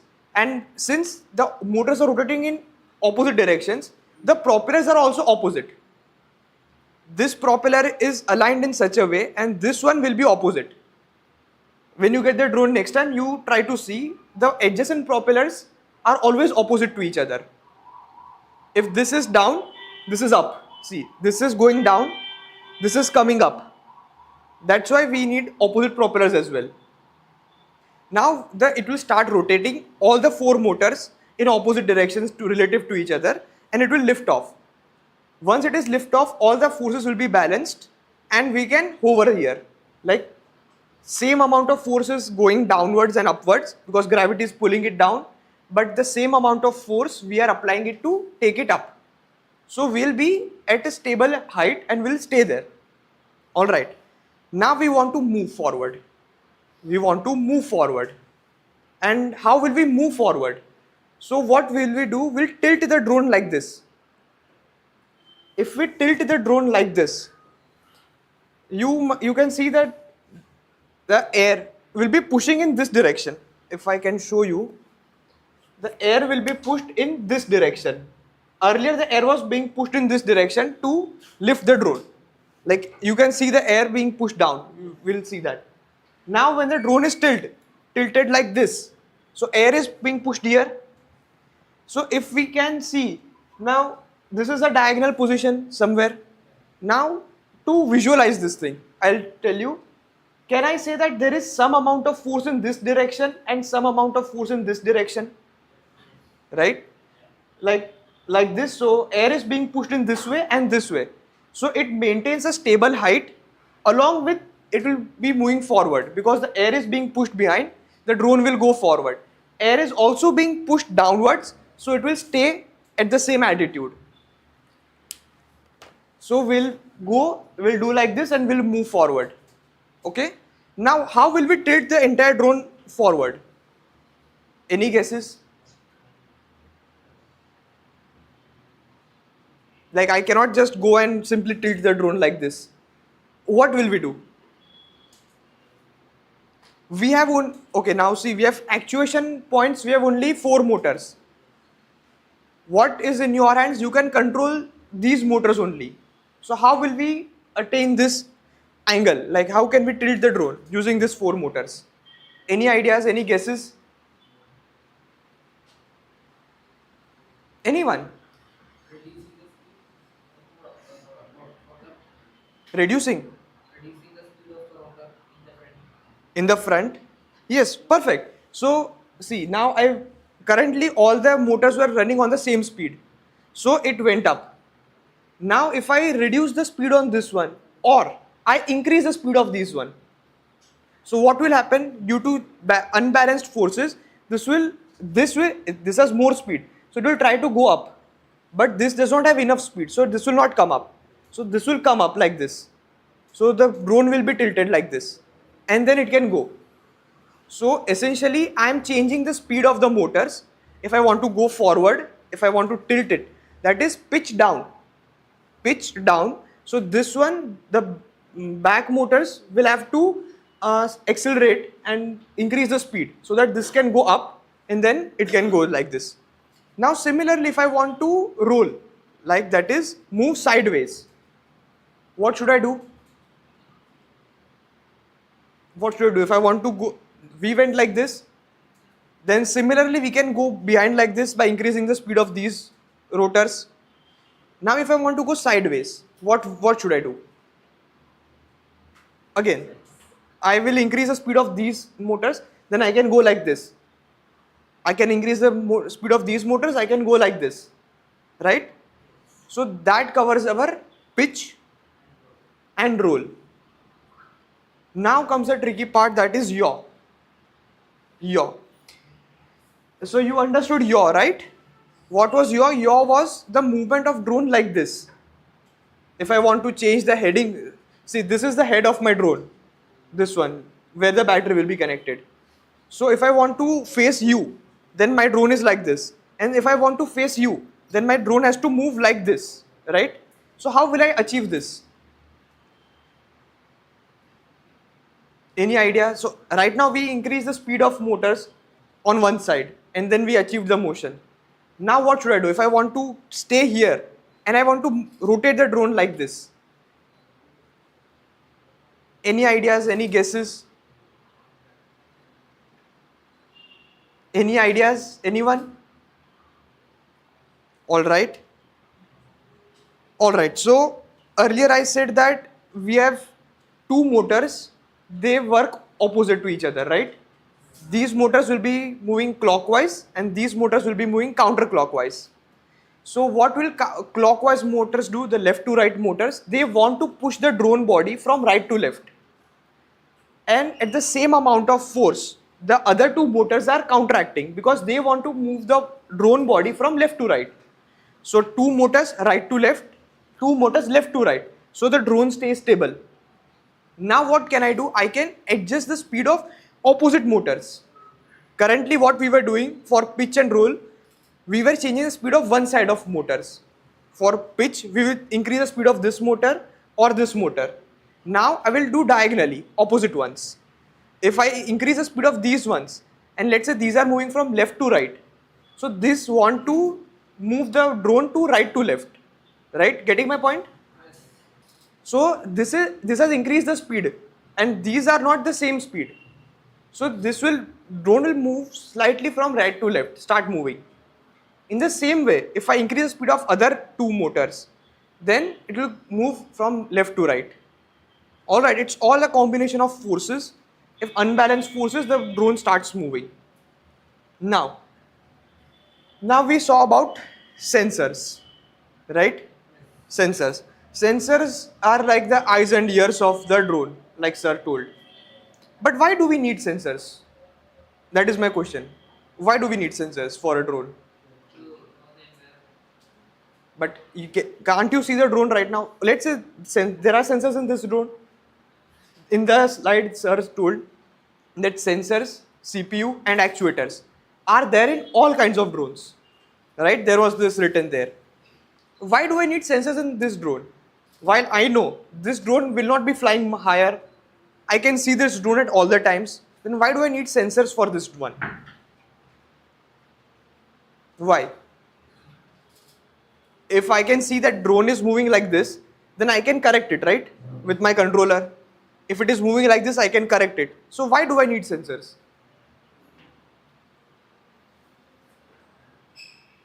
Why should I need sensors? Because there are many things that you can't control. For example, let's say you have started a drone, the drone lifted off and it is here. Okay. Now without sensor, and you want it to stay here, right here, to photograph everyone. Let's say wedding, in marriages we see drones. And I want to videograph this entire room here. So it has to stay here at this particular position.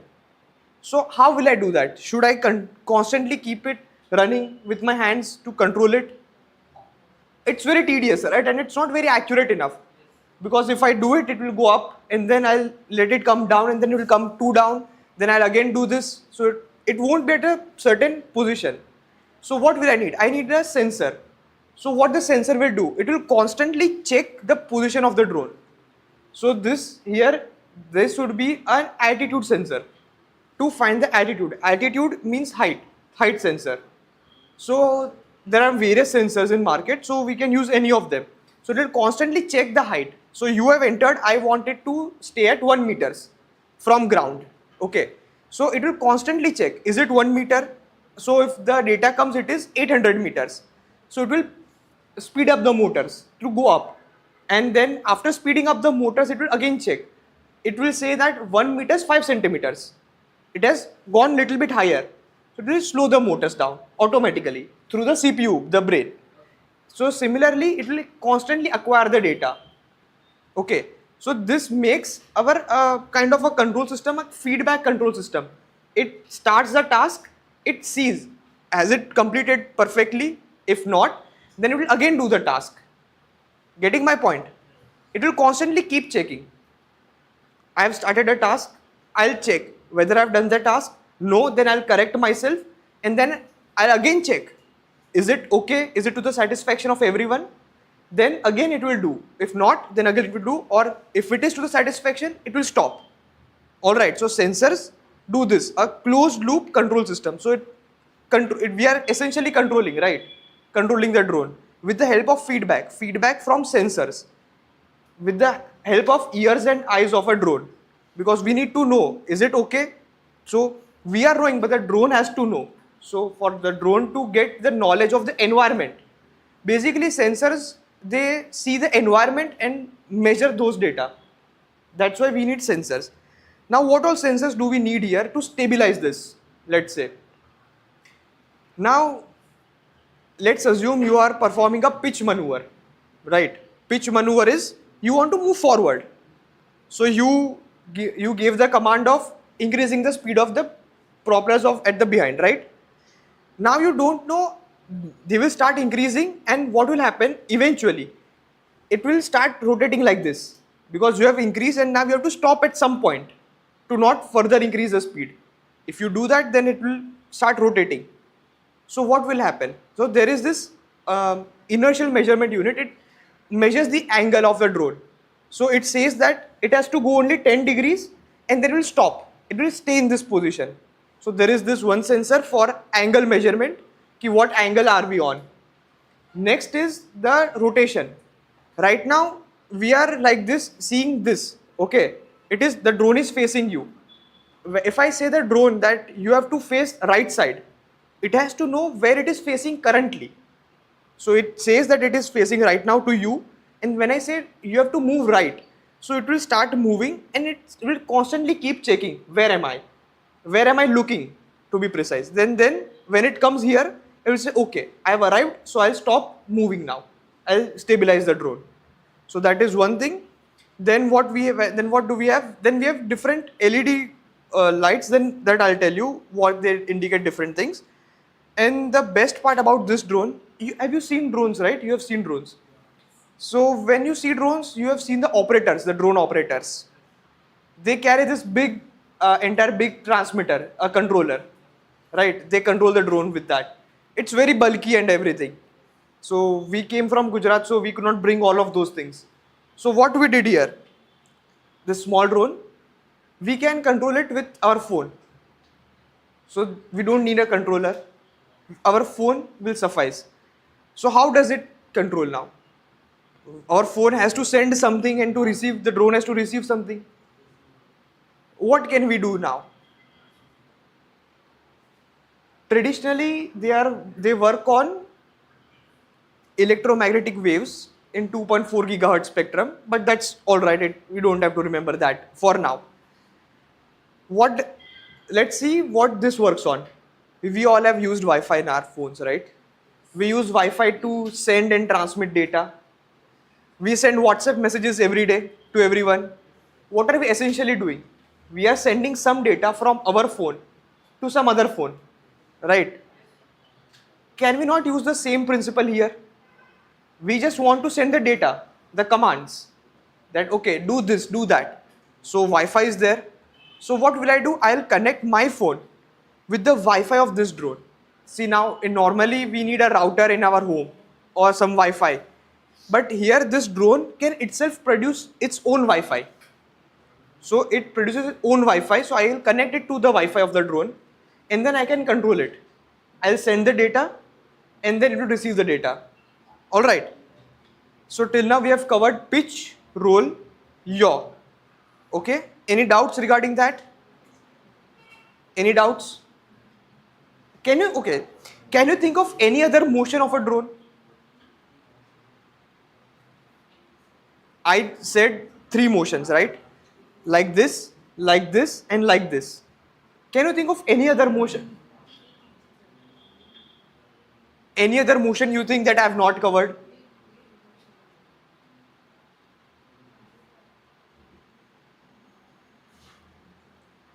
For example, I'll say that I can run, walk. Then I'll ask you the same question. Is there any other motion I can do? Yes, I can also sit. So that I have not covered. So is there any motion left for a drone? Anyone? No, because in this real world, there are only 3 possible motions for this drone. So like this, pitch, roll and yaw. All the other motions that you might see will be the combination of these 3. You might ask what if I go like this, diagonal. So again, that is roll plus pitch. It is a combination now. Basic are only 3. Now what do we have here? I covered the sensor which is there to stabilize the drone. Then there is altitude sensor to find the height. Currently it does not have an altitude sensor, and you will see the effects what it will happen if I start this. And then we have the battery here. All right, the battery is connected, and I think we are good to go. Sir, should we show a demo? Yes. All right. So in order to start this, we have certain things to keep in mind. So now I'll be starting this. So firstly, the sensor has to calibrate itself. Now what do I mean by this? For example, if I blindfold you and if I just move you around, I rotate you violently, and then if I make you stationary and I ask you, do you know where you are right now? You won't be knowing because you are blindfolded, you have no eyes, no ears, and I've moved you so many times. You don't know where you are right now. So what you will do? Now I'll ask you, move straight from now. Move straight. You are still blindfolded. So you will say, okay, wherever I'm standing, I'll start this as my starting point. And from here I will start to move left, front, or wherever. Okay. So the same thing happens with the drone. Currently I'm moving this drone. The sensor inside is actually moving. The moving parts are there. So it will get calibrated and it will get out of calibration. So what I need to do now, I'll keep it down here and then I will start the drone. So that, as you can see here, okay, you first see what happens and then I'll explain it to you. The different lighting. Okay. If you can't see, come, first row is empty. Yes, if you can't see from there, all right. Did you guys see here what happened? Okay, again I will do it again. So I've switched it off and then again I switch it on. See, there are some lights, and after some time it will check all the motors are working or not. So what happened here? Whatever the orientation of the drone is, it will treat this as the 0 point.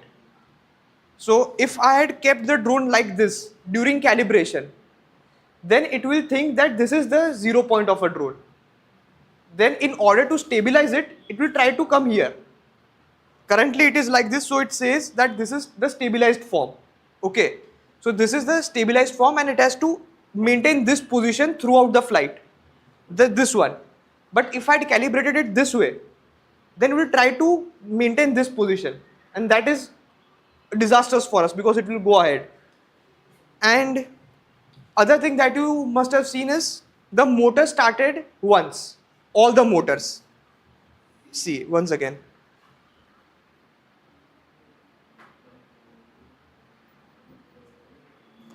Did you notice the direction of the motors? Did you notice the direction of the motors, anyone? Okay, let's do it again. We'll see once again. Now see the direction of the motors, they are moving, okay?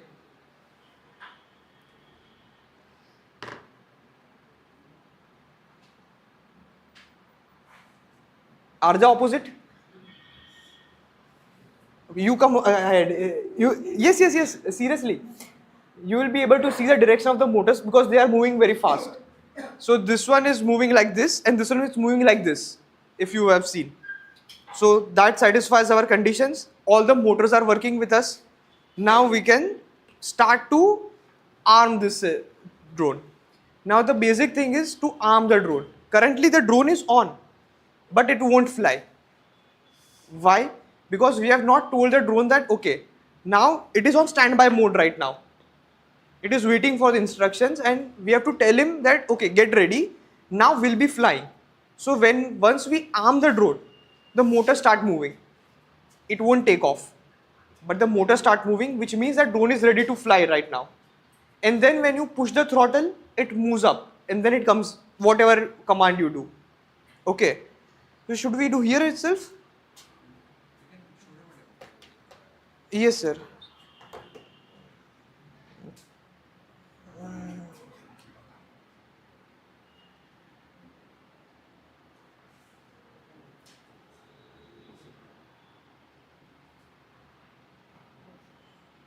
Alright, so I am connecting to the Wi-Fi of this drone. Okay. Yes.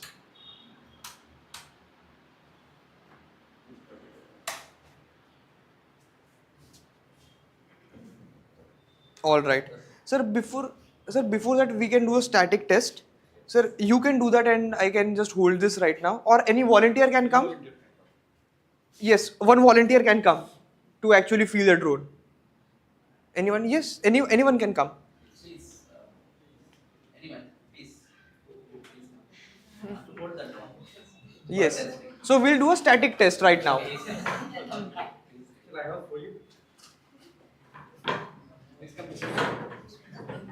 Okay. So what will we do is you hold the drone like this from underneath. Okay. Now see, your fingers are not touching anywhere. Okay. Now keep the drone hold it and don't let it go. Okay. So we'll see how the forces you will feel. Okay. So right now I am starting this. Can you feel the force? All the forces are balanced right now. Like it wants to go up. Now if I just change the direction, can you see? See, I think you guys can also see this, right? Slip off your hand.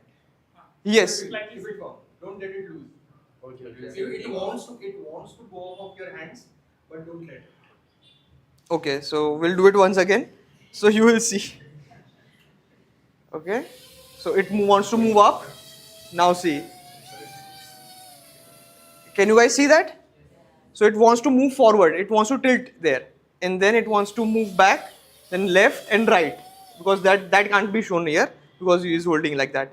And then if I do this, can you see if it wants to rotate like this?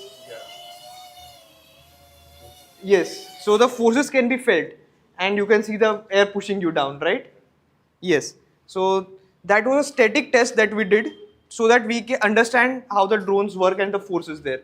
So I think now you can appreciate this one, right? So the forces that it wanted to go up, go down, and all of those things. You also saw that it wanted to move like this. So then we can go for actual flying test, and sir, here itself I'll think and go. Yes.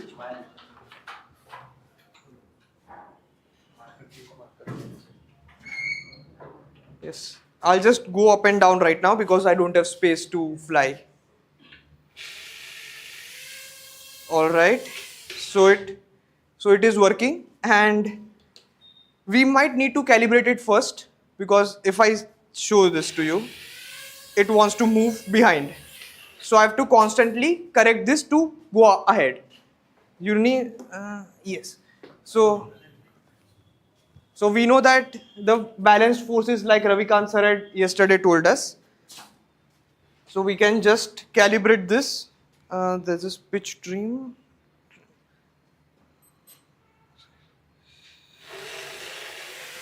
Okay.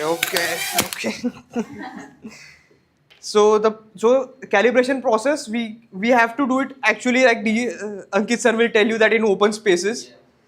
So this is not advisable right now. Yes. So the drone is like this, and we'll just save this.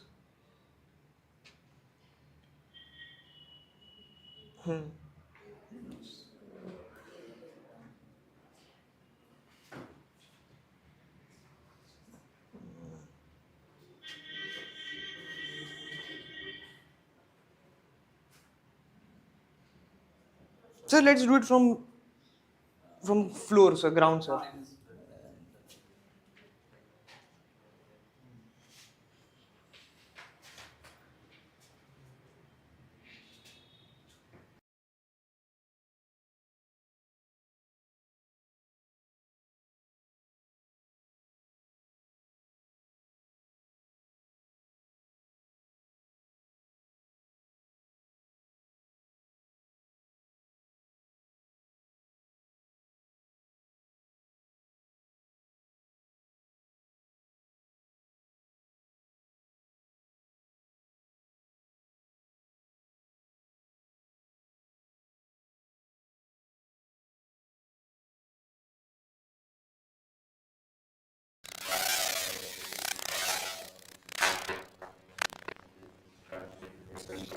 Yes, calibrated to high. So now what? Can you see this thing that it tries to come down? So it was not holding its position. Why?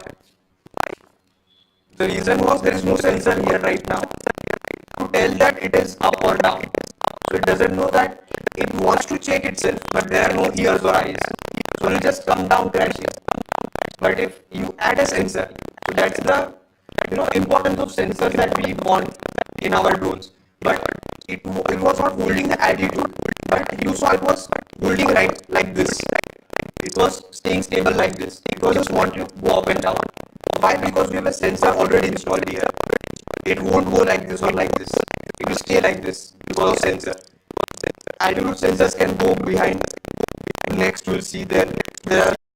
So if you unable to read the font, okay, of this screen, then you must come forward here, okay, because we have plenty of space here, otherwise it is fine.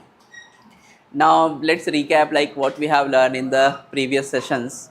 You know the component of drones, okay, and how drone fly. So the basic operation of, okay, rotating your pitch, okay, how it works. So you understood, and what we have established in the last session, okay, my session, we discussed the rotary type of drone. So what we had, the drone, you have this quadcopter, small quadcopter, where there are total 4 rotors.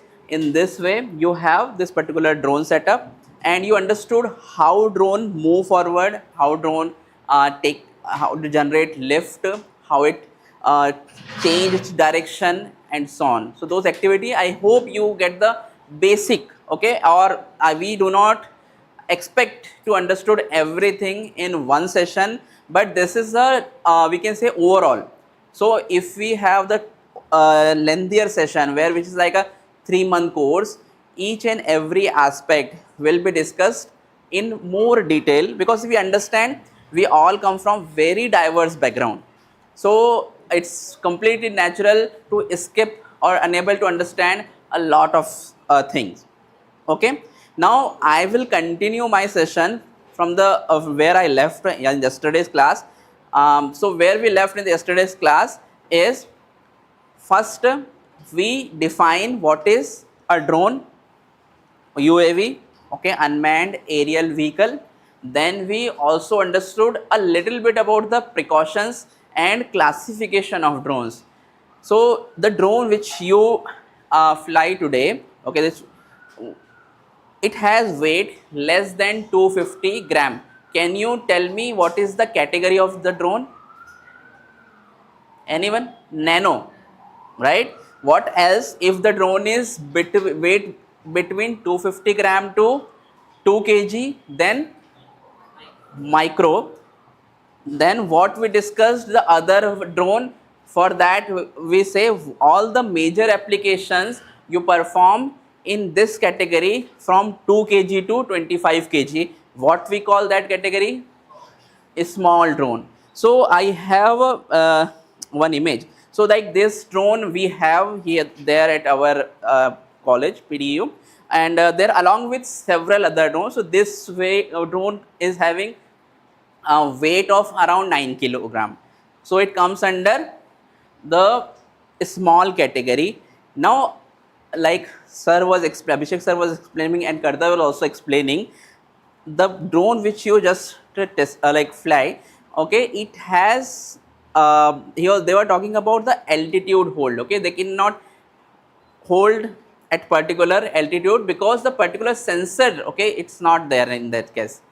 Now if you are using drones like a bigger drones, it must have those kind of sensors. So it has this particular smaller drone has lot of sensors, the few sensors are not there. So that like if we have the bigger kind of drones, we will have a far more sensors. So it will be keep on working on those kind of cases when you leave the controller on the table, still it will hold its position. Okay, then another things are explained like return to launch, RTL facility. Now because we were discussing the difference between the small nano category drone and then the small category drone like this one. Now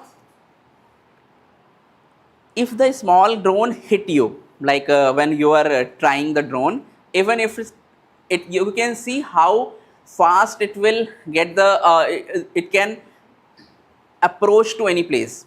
Like it can simply get, the acceleration is very high. But the weight is 250 gram and less. So the total impact will be little bit lesser. You won't get hit by the drone and you won't get injured. Now imagine the same acceleration, means it's like the speed, like when you press the accelerator in your car will forward, same with the acceleration. A drone with the weight of 9 kg with the payload is some where we can add extra modules. Like if this is a drone, then you also add a bigger camera inside or below it. We call it payload. Payload can be anything. It can be an external sensor. I hope you know what is sensors now. It can be a normal camera. It can be a DSLR. It can be GoPro. It can be of various type of sensors. We will discuss what are the sensors, external sensors or can be mounted on the body of the drone. Now consider in your mind, if this 10 kg of weight hit you, okay, with the same velocity what the small drone hit, so that is a devastating, really fatal for you. So for those cases, it has sensors which prevent these kind of cases. The altitude hold is there, and then there is a very nice feature is called return to launch, as Abhishek sir explained you. What the return to launch or return to home does? Do you remember from the previous session? Yes. So in a drone which belong to a smaller category, they must equip with RTL facility, or return to launch or return to home. Okay. Now because what happened, usually these drones can fly to a distance around 1 kilometer or 2 kilometer also. If something happened, if by mistake there is no GPS signal, then it can go beyond your geofencing. You know what, we use a word geofencing. What it does, it is a virtual boundary which prevent your drone to wander off like this virtual boundary. So like if you say, if your drone must be inside this perimeter of this institute, so you virtually establish a fence, we call it geofence, and drone will try to be inside this. But what happened, if it break that barrier, it will simply go to any direction like uncontrolled. In those cases, there are mechanism which force drone to come to its landing places. So these are, we understand in more detail in a regulations and safety part, because understand the impact of a smaller drone fall from the ground, and a drone which is having the weight of 10 or 15 kg fall from the drone. It's completely different cases. Okay, so this is all recap, and we left in the yesterday's session the application of drones.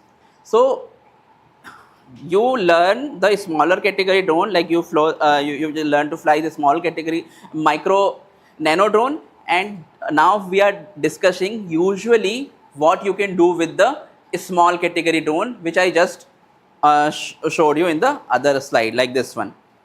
Okay, so there is a we have multiple drones here like this. Usually you can divide the application into these category. Basically it can be using a flight zone, then mission, and then environment based activities.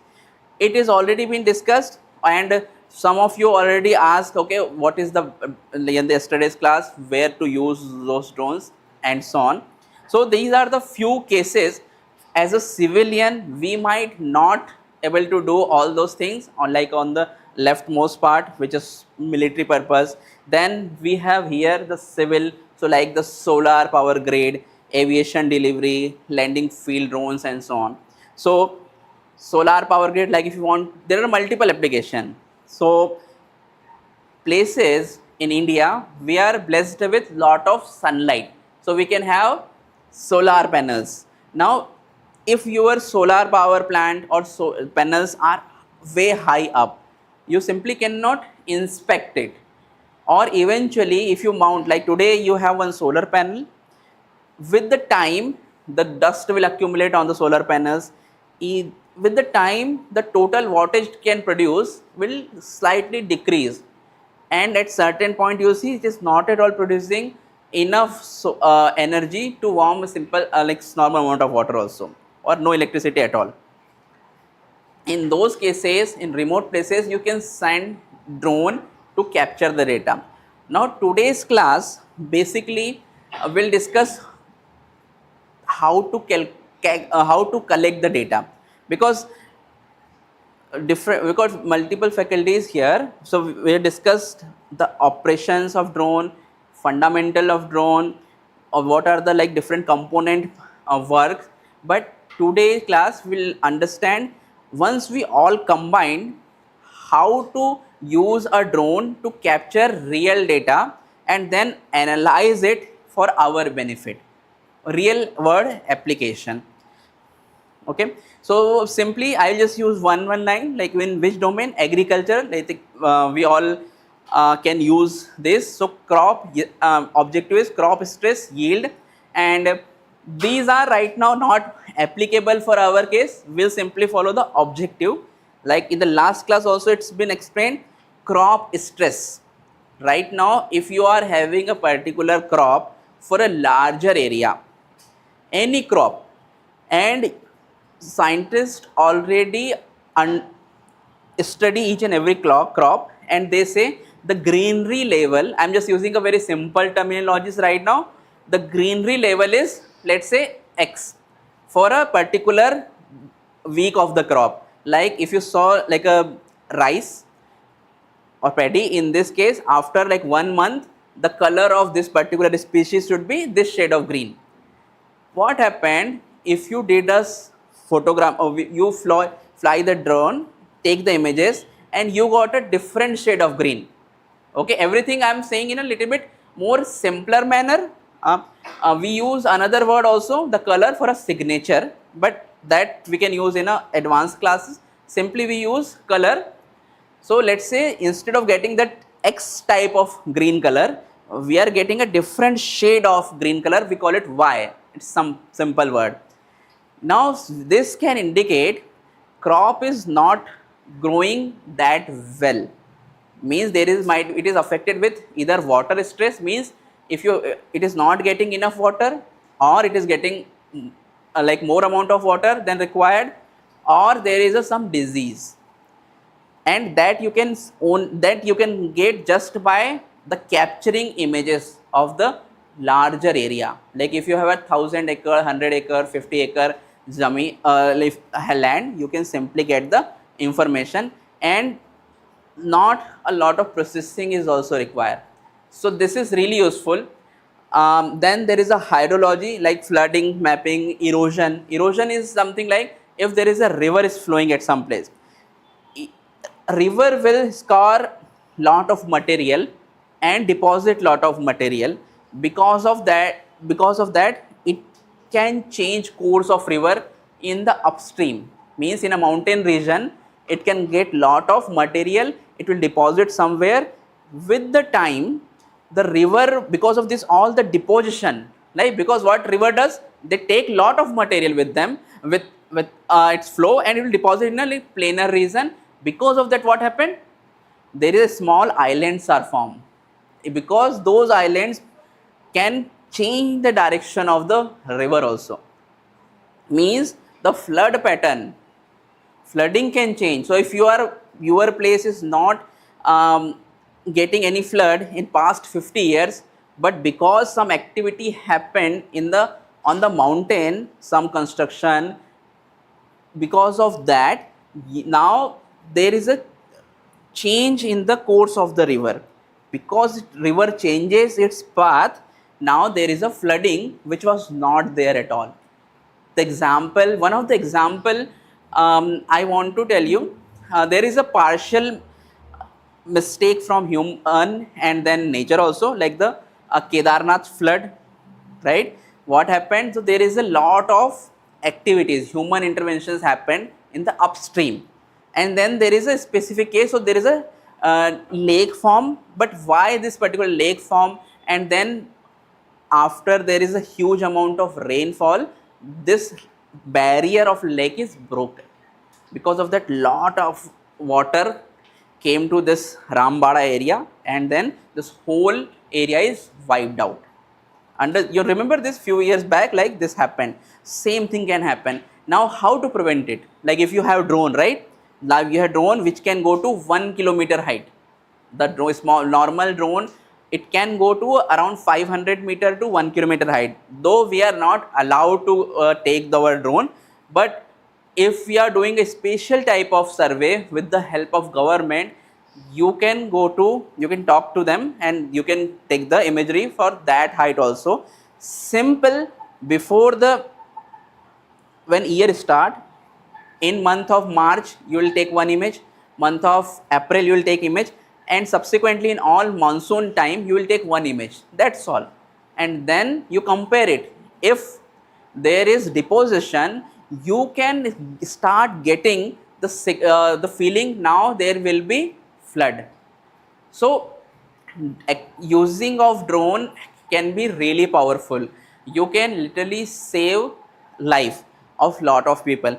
And if somebody did, even this task must be performed by government in a daily basis or in a regular interval, so that they can examine the condition, because of this huge human or anthropogenic activities, the natural course of land is changed, natural course of river is changed. So this is one case. Forestry, again I explained. There is I think one of few of my classes when I was talking about specifically about the deforestation. This is applicable to this whole audience actually quite well, because two greenest areas, one is Kerala and then another is our eastern or northeastern portion, one of the greenest area in India. Now, but if you are surprising, if you see the Google Earth images from past 30 years, there is more than 50% greenery is gone. Okay, so we can and how we can see this? Every year you can take one satellite image and you make 30 images. You take just 30 images, 1 year, one image per year, and you simply make a GIF. You know, GIF, which is moving images, and you simply see the green cover is vanishing.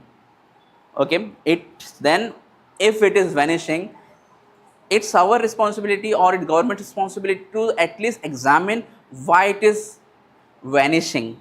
What is the impact to the of vanishing to the environment? Okay, so it's like that. Now I can show you those images how to prepare.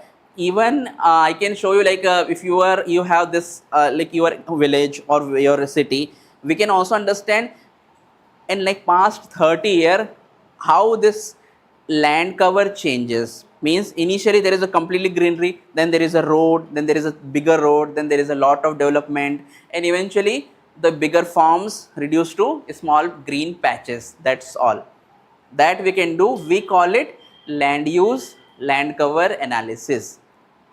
This is the activity which you can simply do without even help of any tool. We'll show, okay, later on, okay, how you can do this land use land cover analysis. And then there is a similar aspect. There is a mining, urban planning, infrastructure, and so on. Okay, so we'll take only few activities, and I will try to explain with the drone, like the bigger, my small category drone, how we can do those analysis. Okay, so these are the few glimpses, like where the drones are useful. So as we discussed in the previous classes, earthquake, we can't go there, but these images are taken by either aircraft or drone. Now in these cases, if there is a live feed, or even you can simply capture images, then also you can do analysis, because these are the real-time data. At the same time, the data is the resolution is very high quality. Okay, so there is a whole class for what is the meaning of resolution. It's simple. These are the very high quality images right now. We'll understand eventually what is the meaning of resolution. Agriculture, again, government is spending lot of money to revolutionize agriculture. There is a green revolution came long back in India. Now there is a second phase of the green revolution to how to use drone data and integrate the AI in it so that you can get the best quality crops. Like what I was explaining, if you can simply by the color of crop you can say crop is healthy or not healthy, then in this case you can improve our quality of crops. So these are the cases. Wildlife conservation in Africa. So these are the few cases. As you can see, if you can have this image from drone, you can use a program where you can train to count animal. So you can use any library, something like OpenCV, or that will understand, okay, what is the meaning of, you can simply use machine learnings to understand what if this is some animal or some other animals or not. So that we are also doing, but eventually we'll learn how to use those algorithms. Today we'll understand how to gather the data, and then little bit we'll understand how to create something like this kind of cases. Okay, this one I like. So archaeological discoveries. So read the first sentence. So what happened if there is some buried infrastructure like this ancient Maya civilization in India? Also recently when I went to in Gujarat, there is a IIT Gandhinagar. They were trying to find out the remains of Harappa, okay, Harappa civilization and Sindhu Valley civilization. Now see, it is not very easy to identify which is completely buried and completely hidden. But what you can see, if you have this image, okay, so this is not the actual image, this is image a little bit processed image, but what you see, this is a specific type of circle. By default, nature does not produce the regular shapes, right? What nature produces is a natural shape or some kind of a softer geometry, not this kind of regular like complete circle or complete rectangle, complete hexagonal and so on. So if you have data for like large area and you start finding this kind of a signature which says there was someone or something, okay, or something is buried, okay, in these kind of cases, so we start collecting the pointers and then start excavating. So lot of archaeological discoveries happened because of the another type of drone survey where the resolution is little bit higher. It's called remote sensing. Remote sensing is like instead of taking images from drone, you are taking images from satellite. Okay, so later on when we understand the one concept of resolution, a concept is like how good one images are, will club together these two concepts, how the drone images taken from the drone and images taken from the satellites can be put together. So in reality, when earth is so big, drone can cover really small area in a day, but all the images from drones are really high quality. On the other hand, satellites can capture lot of data, lot of area, but image qualities are very lower right now this month. So eventually if you want to do any type of activity, you have to merge both the data set, image created from drone and satellite also, then you can do some useful discoveries. Okay, so and these are the flood mapping, COVID pandemic responses. So what happened, I guess in a few years back, you guys are getting this maps which says in this particular district this how many beds are available or what are the condition and if the peoples are roaming or not. So government also deploy drones because as police also can't go outside because there is a disease. So what they do, they simply use drones, because if you can't go but drones can go out, they won't catch COVID. So they also did surveillance here with the drones, and in Australia particularly, there the fine of 2,500 AUD, Australian dollar, if you are roaming around the time of COVID. So this happened. Lot of government use drones for a safety purpose, for individual and overall community.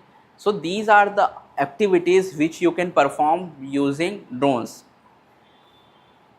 Okay, so that's all. Now last slide on this, I was quickly go through the sensors. Now you have a basic understanding of how drone flies, you have a basic understanding of a little bit maths behind the equation, velocity and all. Now you also know the category of drone. Now what we are talking about, the payload. So payload is the external sensors you add. You understand, some sensors require to fly the drone properly, they are internal sensors. Okay, gyroscope is there, then there is a altitude hull, and then GPS, they are inbuilt in the drone.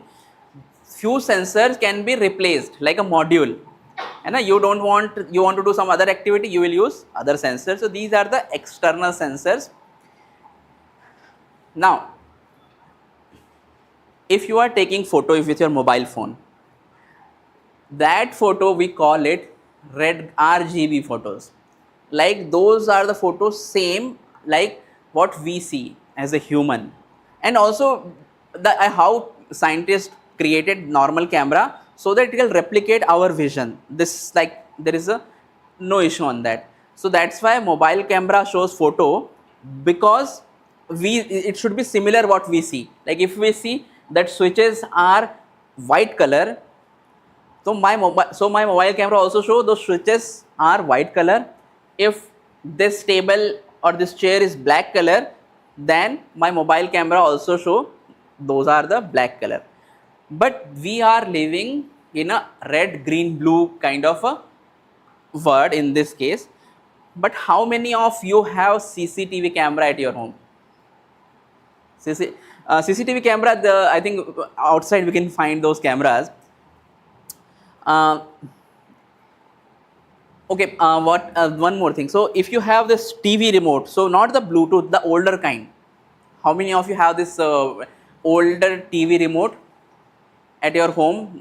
So there is a small bulb, right? A small bulb will be there on the top. How many recall this? A small light. Now, if you simply press any button, usually you can't see anything, right? But if you use the mobile phone, and have you tried this? Anyone? You tried? What happened? A small light, okay, it glows, okay, small light. So what happened, but I'll tell you. So normal when there is a, so these new are all Bluetooth kind of. The olden TV remotes have a small LED type of thing. Actually it is infrared light. What is this? It's simple, few light, there is a lot of lights around us. We can see only small portion of light as a human, but there are a lot of light which we can't see. Here in that TV remote there is another type of light which we called infrared. So you can't see, but if I see through your mobile camera like this, if through this like this, so right now because this is not the IR light, it will you see a small glow like a red color or some light. So that is a difference. So what happened?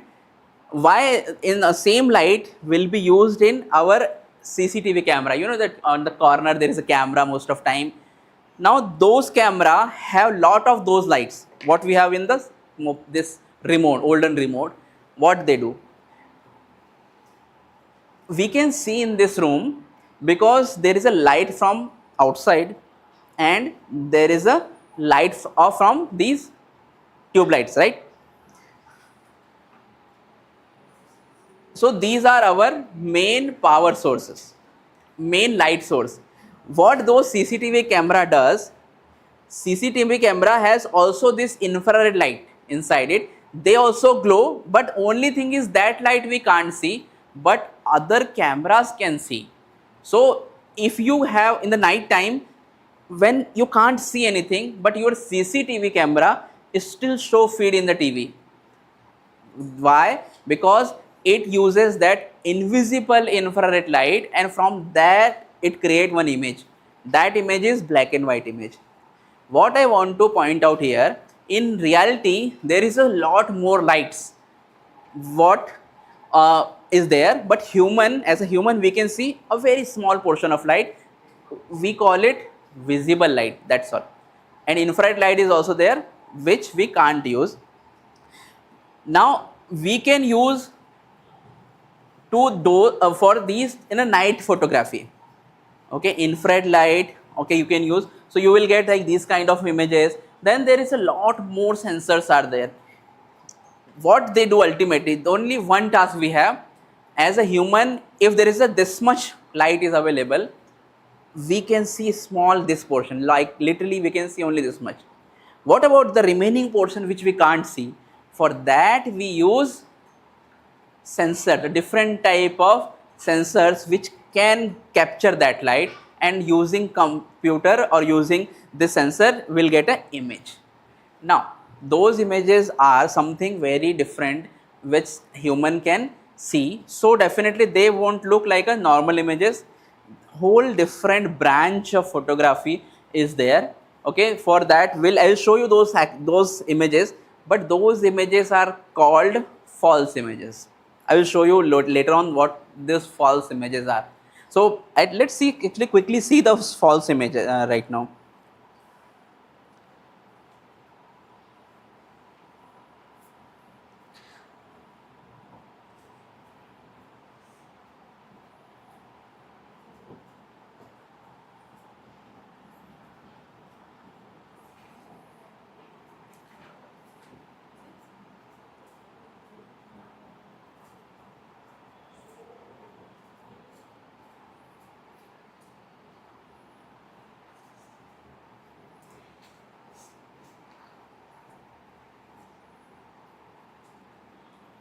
Yeah, so what I was talking about, like this one, first of all I'll talk about like how much light is available. So we'll quickly show this portion. Yeah, okay. So in reality, for us human, this much light is available from sun. Okay, this is electromagnetic spectrum. Total light is available. You know what human can see? This portion, this small portion. That's all. If you want to see what type of image this light generates, what type of image generated by this light and these lights, we have to use machines or different type of camera in a simple language. That's all. Understood? So human, we can only use or only see light from this area. It's called RGB, red, green, blue area. That's all, or visible light. Now we are discussing any image created using this small portion, visible portion, we call normal images, like our mobile camera can create. But let's say if I start using this area also, what type of images I am getting? I'll just quickly show you those images. This, okay. You know, this looks like a normal image, like if you see from satellite, looks normal. See the other image. Now there is some number which is 543. What is this? It's simple as that. If you use another type of image, another portion, we get a different image. These images looks very different, right? Now there is some concept of like that we use something for plotting also, but what I want to highlight, if you change the normal vision, normal light to some other light, then the images are different. Now you can ask like what is the purpose? Because just quickly pay attention where you are seeing the red portion. From there, map the red portion from first image to last image. Please check. And tell me where we have more red and why the red is there and what is corresponding in the previous image, left side. Just try to analyze it.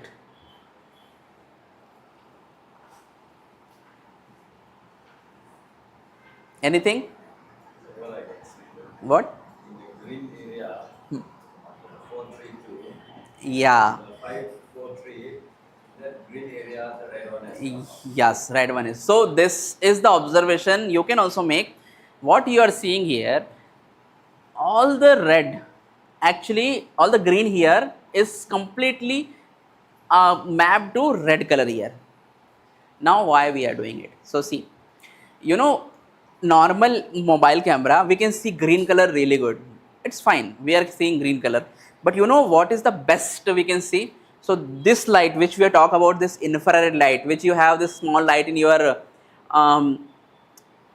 remote or CCTV camera, if you use that light to capture greenery, that is the best. Green color is best captured by the light which you even can't even see. So means, so this is the proper one. So scientists came up with this, there is a proper procedure, they examine and say which light gives the best green color, okay, which capture best way of green color. They said normal light, what human can see, it is not at all possible to see in a that good way. If we use infrared, then we can see best possible green color. So that's why in a reality, we use infrared to map greenery. Okay. Now, if I want to understand greenery, means I'm interested in what? Why I want to assess greenery? What was the reason? For what? For what purpose I want to assess more greenery on the ground? Or shade of green color? What activity? If you remember, it's simple, right? Agriculture purpose. So what I want to establish here, normal light, normal mobile camera uses a small portion red, green, blue visible range, which cannot see greenery that good than the other color, than the infrared. Infrared shows greenery really well, and that's why we will be using that portion. Now see, this image does not look like a normal image. So what we call, this is a false image. Because for why it is false, you have to understand very clearly. We are trying to elevate your thinking in a different level now. What I want to see, there are more than what you can see, and you can use the different sensors to see beyond what you can see. Means right now this image you are seeing as a human, a few years back no human have saw these kind of images. This is very special thing you are seeing. So what you are doing right now, you use an infrared light to create another image along with few things which you see, green and blue, plus then there is a infrared. So you will get more contrast. This is and one. I will give you few more false color image and use of case of that. I am not talking about what wavelength are used. Simply you examine this. Now what this image is, pay attention to this image. Again, this is not the normal image. This is again a false image. Now I want to understand from some of you what is false color, false image. First of all, can anyone tell me what is false image? Okay, first define what is true image, normal image. What is true image? Yeah, so if you take image from your mobile camera, that is true image. If you use any other type of like infrared or other wavelength to make image, those images are false image. Now right now what you are seeing, you are okay. So quickly I will simply show you the composition image. What is this RGB? Why I am keeping using the word. Now see, let's see this image first of all.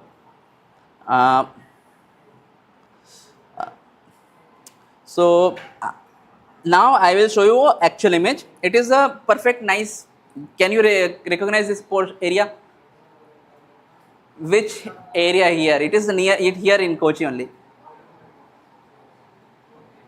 Marine? Marine Drive, right? Okay. This is a true image or false image? True image. It looks natural. It's taken from my mobile camera. Okay, let's see. And then there is a some kind of a software. It's like simple like a image viewer, but little bit more advanced. Okay.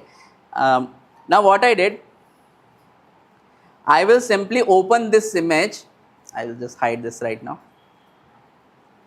I will simply open this image, Marine Drive image here. Okay, nothing happened, specific cut, nothing is there. What you are seeing on the, this is normal image, nothing has been changed. You see this.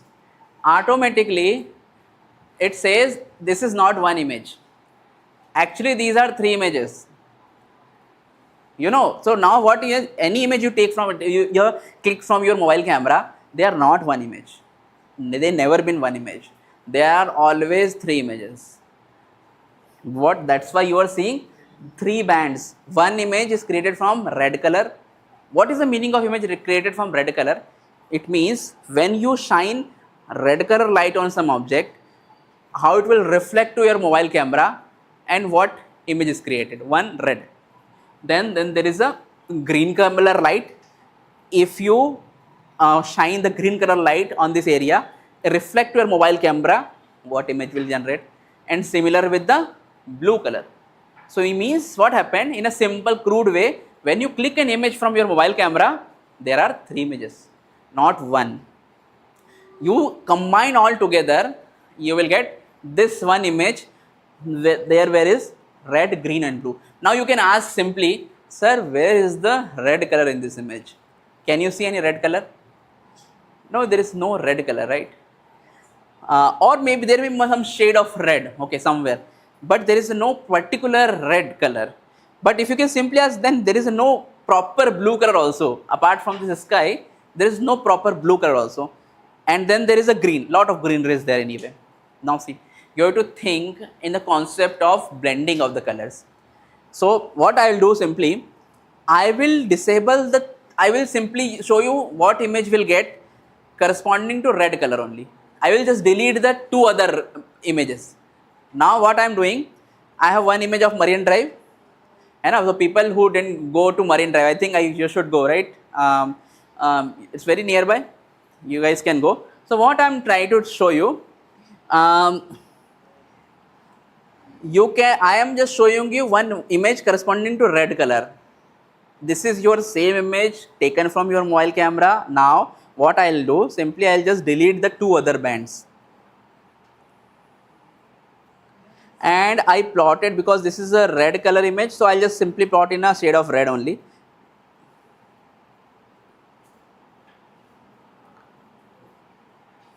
Okay. You remember this, have you seen this type of images ever? These are the negatives, right? You remember this kind of like negatives, full of black and white images. Okay, so what I just did, now see, there is no other band. If you see here, there is only one color, red, that's all. Red, but what you are seeing, the image is created when you only shine red color light on, and then it reflected back to your mobile camera. Understood? Now why I am showing you first, because I want to show you the image what you are getting is far complex than actually you think. Similarly, if I keep on changing the different, like if instead of red color, if I am using other color, let's say green, then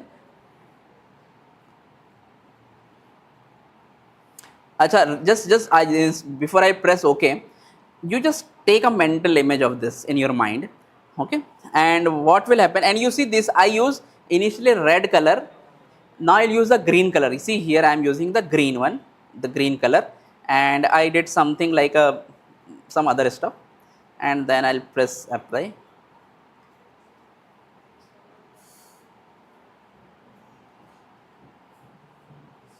Okay, so okay, let me see.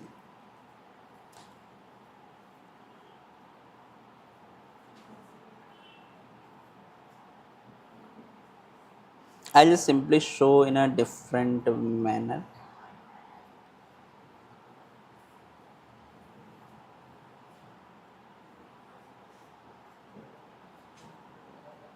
Okay, so see, now this image you cannot see much difference. The reason is this is image is made of green light, but you might be expecting the shade of greens, right?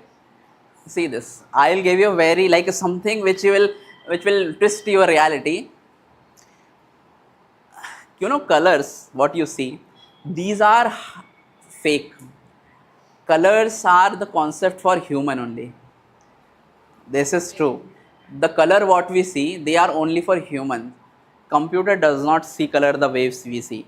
So I use one image which is created using red light, red, and then I showed in a red shade of red. The next time I showed you image created from green light, but again I showed you in a red shade only. It means what is the meaning? Actually, what are the colors? What is the image? Image is colors are hypothetical concept, only applicable for human, not for computer. Actually, what is image? I will show you just after this. See what happened. Let's pay attention to this cursor and pay attention to what happened to this portion. Okay, let's. I'll click on some places.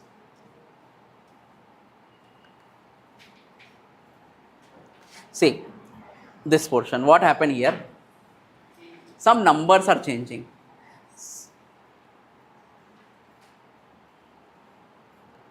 And so on. Now, what are these? These are the numbers which define image in your mobile. So, images are made of small numbers, and those numbers and images are actually made of pixels. You know what is pixels? So, when you have an image very bad quality, then you will have the small blocks. Let's see what are the pixels here. See this small. Okay, these are the images. You can simply see in your mobile phone also, but these are pixels. But you know what are the pixels? See this, if I click here, this says these are just a number. Understood? So what I want to tell you guys, first of all, there are images, normal images, true images made of a 3-band, red, green and blue. 3 means 3 layers, that's all. We don't use the fancy terminology. 3 layers. Now even you can separate each layers.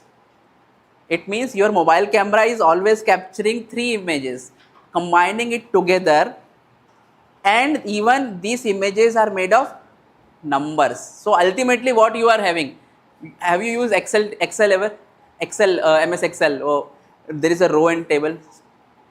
How many of you use Excel? I will show you, don't worry, but we are not doing any calculation anyway.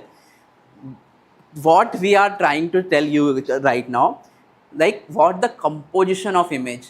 We always see image simply will take and apply filter and something like that. It's far beyond that. Now, once like this, so again, this was a true image having a red, green and blue layers. Now let's go back over to reality here, this image. Pay attention. This image is not true image. This image is a false image. It means, does it have red, green and blue layer? No. It have something else. We don't care about it. But only thing is, it should not have red, green and blue one. That's all. So understood this basic definition of true image and false image. True image which you capture from your mobile camera is true image. It must have red, green and blue layer. False layers, false images are all sort of images, all type of images. So like this. Now pay attention what we can see. This image same I showed you previously. All the green colors are replaced by red color. Why? As I said, infrared, if you use an image to create infrared, all greenery will be captured really well. Now, I just explained one more important concept. What is the meaning of captured well? It means we are getting the good numbers, because as I said, images are just numbers. Okay, we'll quickly do the one small demo after that, but if before I will see why we are in discussing even false images. Like you can simply say life was really good when we have simple images taken from mobile camera. Why you want to worry about this false images? Let's see. First of all, it can capture something very well like all greenery. So in this case, if you use infrared, now I just pay attention to this. What it could be? This blue patches. This is image from a satellite anyway. What it could be? These blue patches. Guess. What?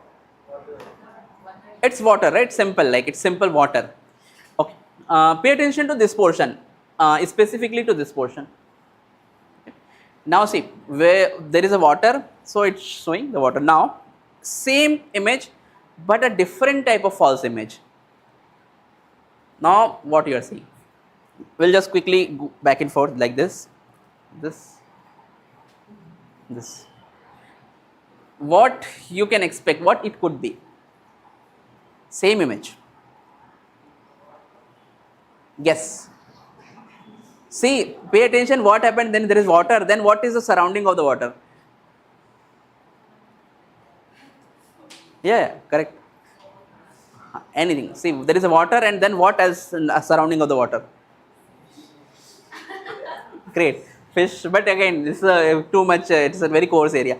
So, see, what you are seeing right now from the satellite in this image, when there is a only small patch of water, here you are seeing the bigger patch.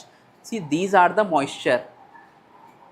Means one image shows few portion of like a small area of water, but one image help us to detect the moisture. Where is this is useful?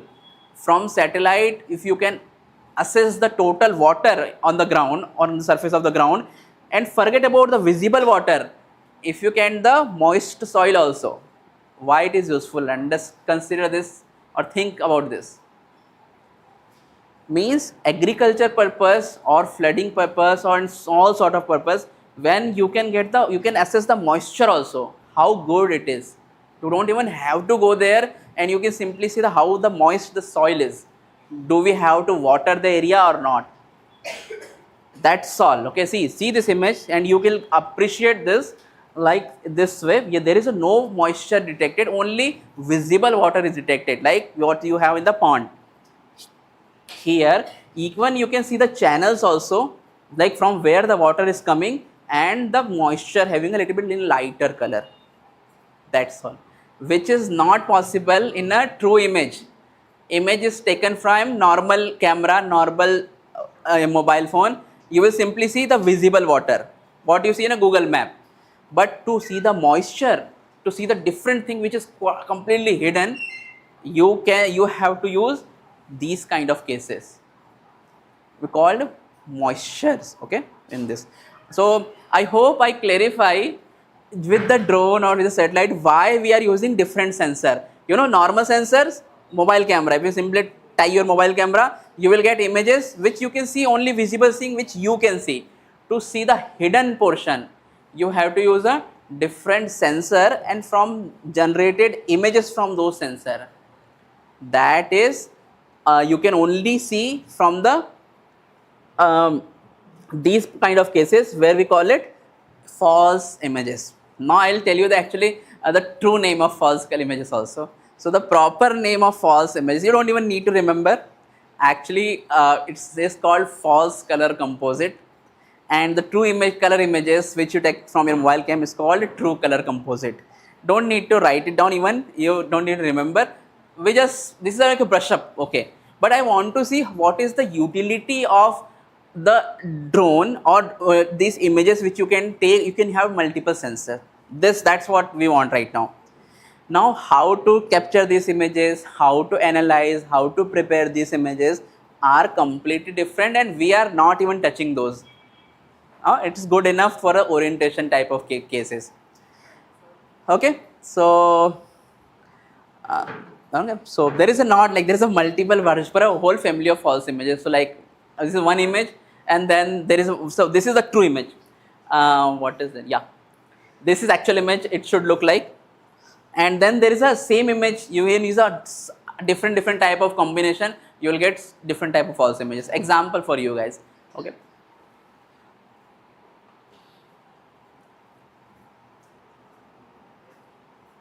so uh, we'll pause a little for to understood all these things.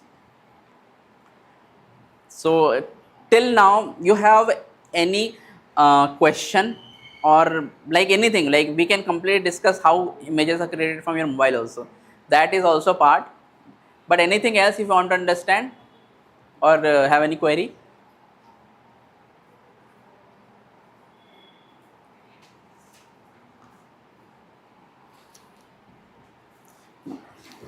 Okay, so we'll take a small break till around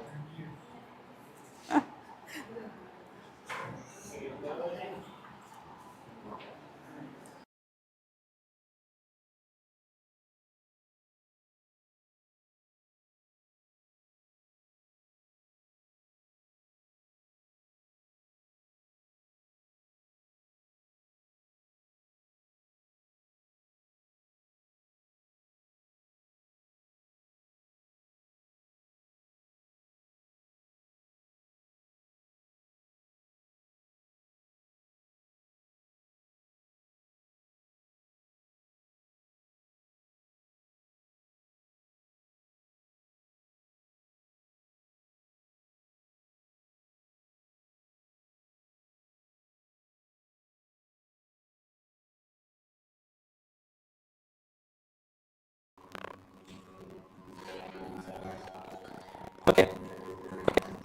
So this is another, we'll continue little, like there are few slides are left related to this true and false, but I hope you from now onwards you start seeing images in a different way. Now there is a one images which you can create, and there are different universe of images are also there. Now see, these two are the same false images. See this. Um, these two are false images. How I can say they are the same false images? Because they were created using same type of layer. There is one layer named 5 and layer named 4 and 3. Right now we are not discussing what are those layers. Just consider these are the same, and here also the band is like the seasonal variation. Alright.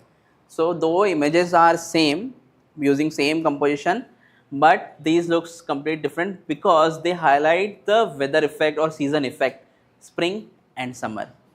This is the case. Now we were I was talking about this particular word is called resolution right now, and you all of you have one mobile phone with you right now. Can someone try to explain what is resolution? What do you understand? Like if I ask for many of one of you, um, camera quality, what you will say? Or just word resolution, what do you understand?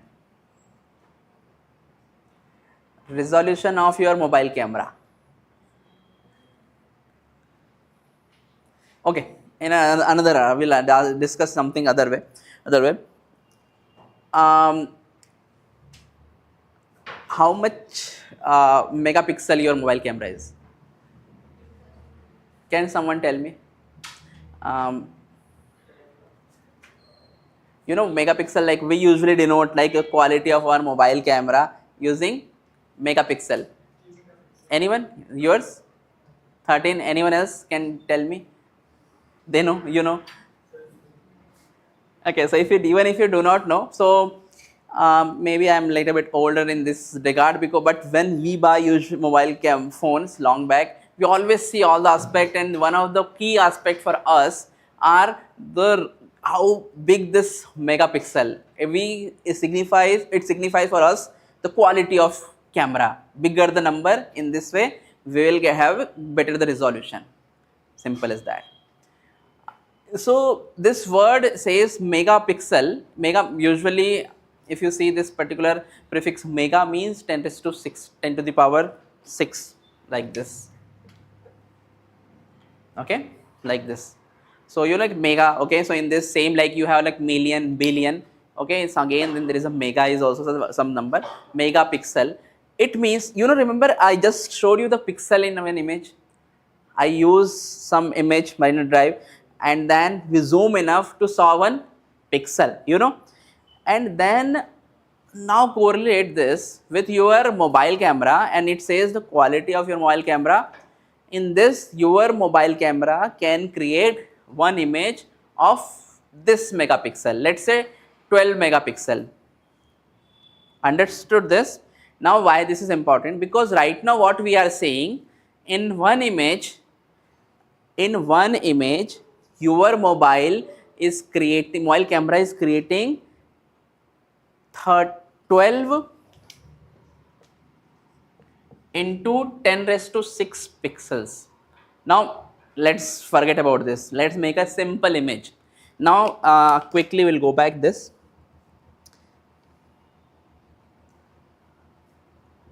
Right, again we'll start, we'll want to see, let's make the actual image now, not the false images anymore.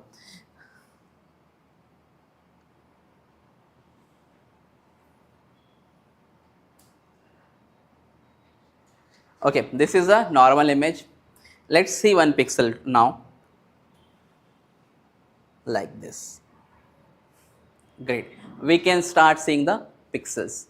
Okay, you remember this is the image which I kept in on my desktop. Let's right now understand a little bit, because this is required for us to understand a little bit more about your image, with the images what you are creating your mobile camera. Okay, because we want to understand how drone create images and how you can use those drone images to do all this hydrology, flood, disaster and so on. You have to understand a little bit of how image is created by your mobile camera and little bit of this property of images, the most essential thing. So you know this image I have kept, there is one image, this is the image, we'll keep it here. Okay, now let's go to the property.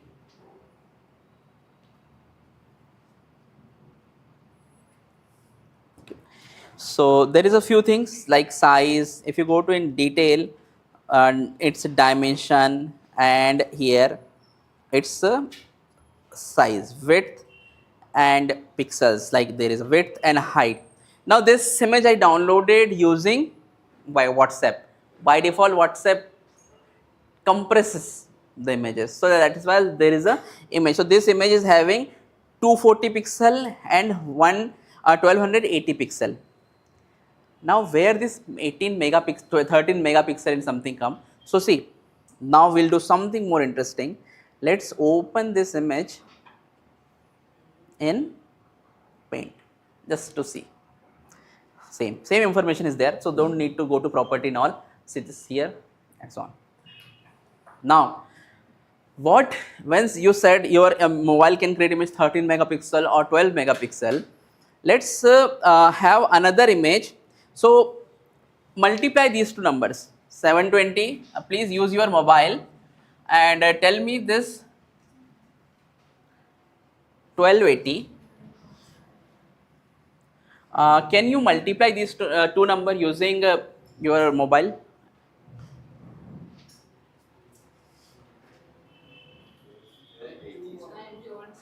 Nine two one 21600. Okay, so it's not even 1 megapixel, because if you put 0 point divided by 10 raised to 6 like this number, so we will put something like this. So this image, though it is created by the mobile, like I have the mobile and I know the actual resolution sensor is 12 megapixel, because I use WhatsApp to send image to myself. That way it compresses image but does not change the basic property. This image is you said like this number, but if I divide by this 10 raised to 6 to make a megapixel, it will be 0.92, less than 1 megapixel image we have. Now what do you understand? This, just let's try to understand this number 720 by 1280. See, you already saw pixels. And if I zoom out a little bit,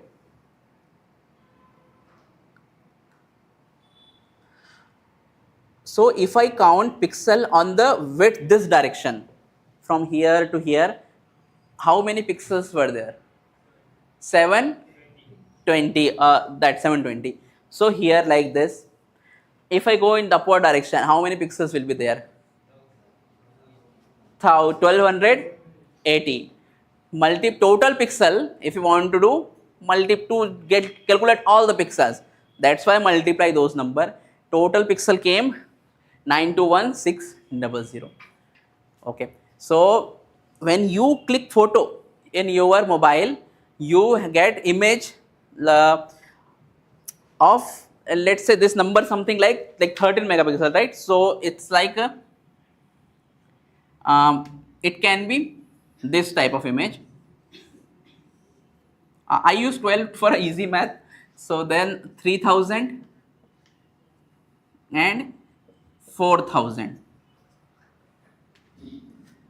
Okay, so there is a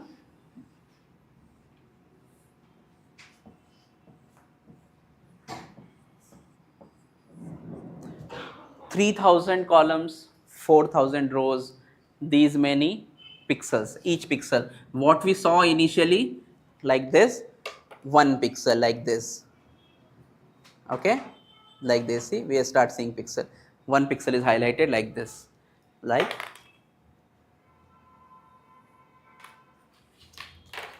okay, like this. So 13, you add some number here and there, it will ultimately, so if you multiply this, what will there? 12 and then 6 zeros. So we'll, instead of writing 60, we can write in this notation. Okay, we'll write in scientific notation a little bit to make life easy, that's all. So this is a simple concept to understand the pixel. So images are pixels arranged in a grid, row, column, and you will have one image. Okay. Now let's go back to in this temporal. So what we were discussing, the resolution again. Now the first this everything started with the word resolution. So there is a one resolution which talk about the how much area it is capturing. Now more the pixel it can capture, more resolution. Okay, I'm just talking in a very simple manner. There is another version also a little bit, but simple. If you have a more pixel and each pixel capture a certain amount of area, then more the pixel capture more the area, as simple as that. Then other versions are there, we'll discuss eventually. So this is one definition of resolution, which we call spatial resolution. Spatial means space, it has space. Okay, so here then there is a space. Okay, so there is a more the pixel, but again let's discuss the 1 pixel portion. 1 pixel, if you are talking on the ground, 1 pixel can capture certain area. By default 1 meter by 1 meter. So if you, this is a floor where a lot of tiles, you know, each tile has some area, 1 meter length, 1 meter width, that way. It means then there is a to cover. So simple analogy is, if this whole class is there, now you got the task to cover this whole class in a certain amount type of tiles. Let's say one of you get tiles area is 2 meter by 2 meter, 2 meter length, 2 meter width. Okay, and you get the same area to cover using half meter by half meter tiles. Which of one of you will get require more number of tiles? You get 2 meter by 2 meter one tile and you have to cover this classroom. You get half meter by half meter tiles and you have to cover this whole class. You or you will require more amount of tiles, number of tiles? Tell me, you require more or you require more? Understood what I am asking? This is the finite area. I am asking one person, he will get the tile, each one tile is having area half meter by half meter. Other person will get tile of 2 meter length, 2 meter width. If you have to lay down the tiles in this class, which person require more number of tiles? Half, right? Simple as that. Okay, so this is the another concept of spatial resolution. Now one more important thing, this is last thing I want to explain, because spatial resolution is the most important one for us. Now see, you know what is this, the highlighted red color? Tell me again, we have to do something. What we call this highlighted? Let's highlight any other one. What is this block? Pixel, right? Pixel. Great. So now if this is image represent one tile, you are getting tile half meter by half meter, you are getting tile 2 meter by 2 meter. But if you discuss only one band, red wala, first is red, it can have only one value. This is like, tell me what is the red band or band number 1 value for this pixel, highlighted pixel here? Read. Band number 1 value. What is that? 24. Can you read something like this here? 8 and some random, I will just keep on 4 and so. What I want to tell you, 1 pixel can only carry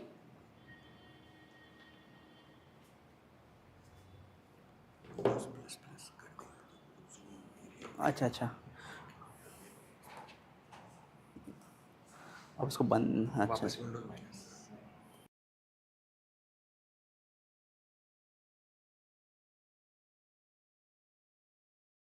what I was talking, this is a very important point to understand this resolution portion.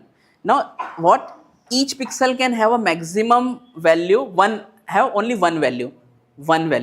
Now we'll make a small replica of this image. We'll make an image which has only 12 pixel, not 12 megapixel, 12 into 10 raised to 6, not this much, only 12. So let's make our finite area like this big, and let's make only 9 pixels, better, 3 by 3.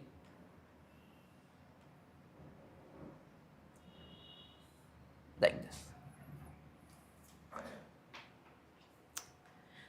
And then there is another, so this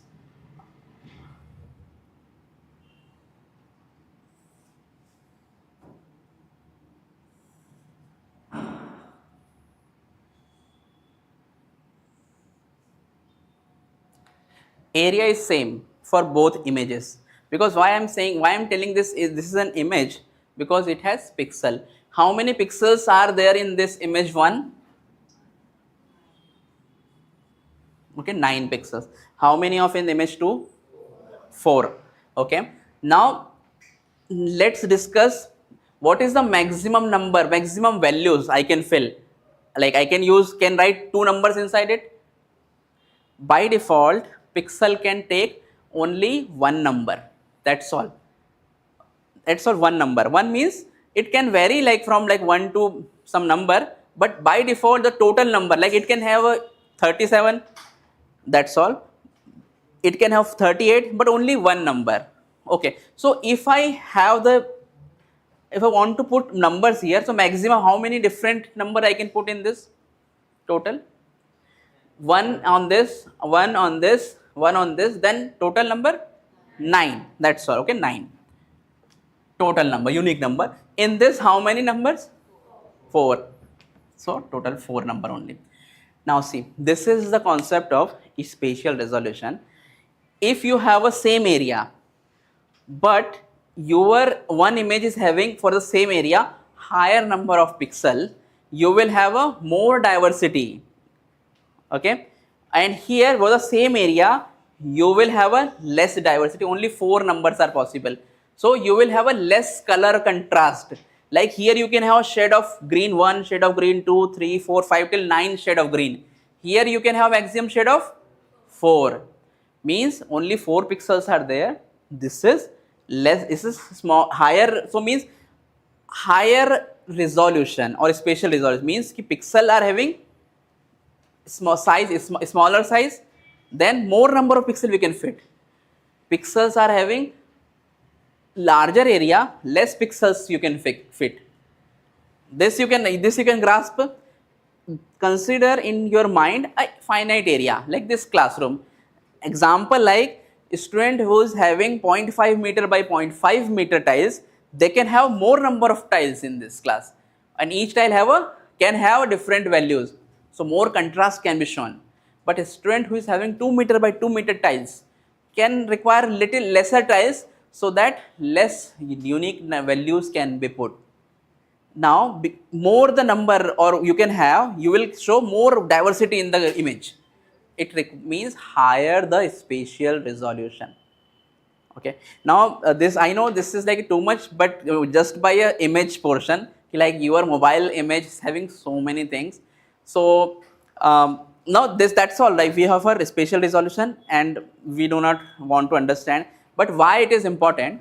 See, because as in the starting I said, you can get images from satellite also, you can get image from for drone also, but satellites are, it's anywhere from 36,000 kilometer to 700 kilometer above the surface of earth. They are like that far, and drone usually 100 of meter or few meters away from the surface of earth. Because drones are very close, so they can create images which is having a smaller tiles, smaller, okay, so that for a small given area more pixel will have. Satellites are far, so for a given area they can have a bigger pixel, so less diversity, less values are there. Understood the utility of drone? Why we want drone for these kind of cases? Because drone can give us very fine detail using packed pixels here, like this kind of cases. Okay, okay. So now the last one in this portion.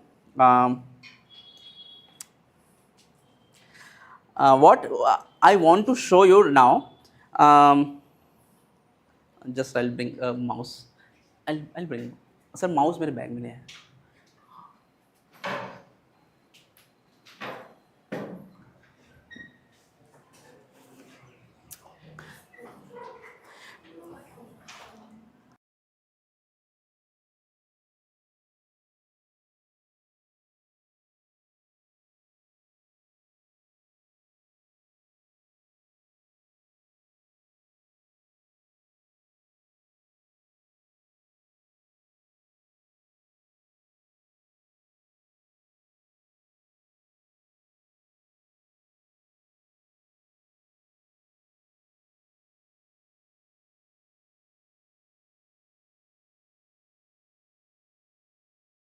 So many details, don't want to mix up those details. First of all, there is a true images, false images. Can someone again tell me what is true images and what is the difference between false images? Mobile, and apart from any other whatever wavelength you are using, they are all false color images. Simple as that. Now images have pixels. Okay. Now if the pixel size for a given area is small, then it is a good, it's a higher resolution. Otherwise it's a lower resolution. Drones can give us images with a higher resolution. For a given area, satellite can give a lower resolution because they are very far. This much we have completed. The last one, I want to show you little bit more about the image, and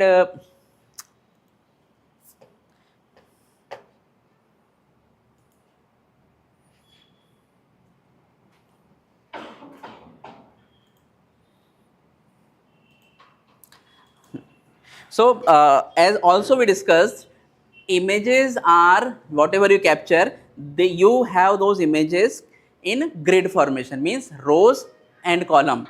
So usually we have a particular program which display data in rows and column. We use Excel. MS Excel is like same Word, you write document.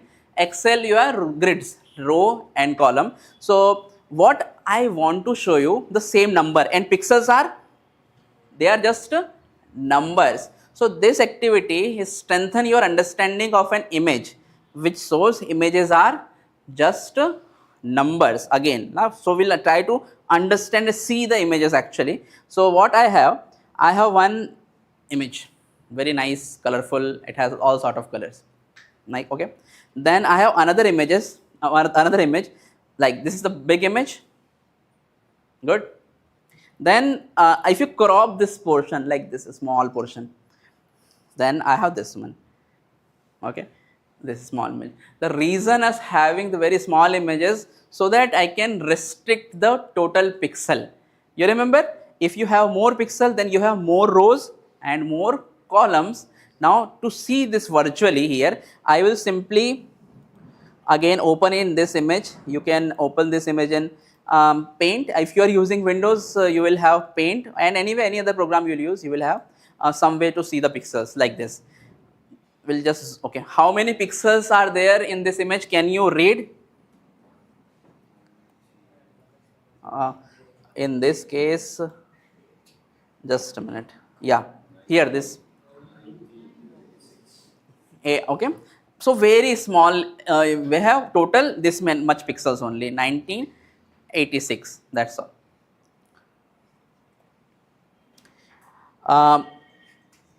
Now what, can you tell me how many layers this even small image has? How many? 3? How many of saying this image also having the 3 layers? Or is there someone who can say there are only 1 layer, like only red or something? 4? Okay, yeah. So we are not discussing the 4th one, because you are well aware of this. So what he is talking about the opacity band mostly. So, but by default there is a third 3. We are minimum there is a 3. What are the 3 bands? 3 images? Red, green, and blue, corresponding to those 3. Now what I just did here, I extracted value for all these 3. Okay, you understand how many, you remember like this, how many rows and how many columns again? 86. Just remember this particular number. Just write down this particular number. 90 cross 86 pixel. Okay, let's now what I just did, you remember, if I have a 3 band, for each band I have extracted the actual pixels and kept in some program which shows rows and columns, like it will look like this. So this is for a red band like this. So again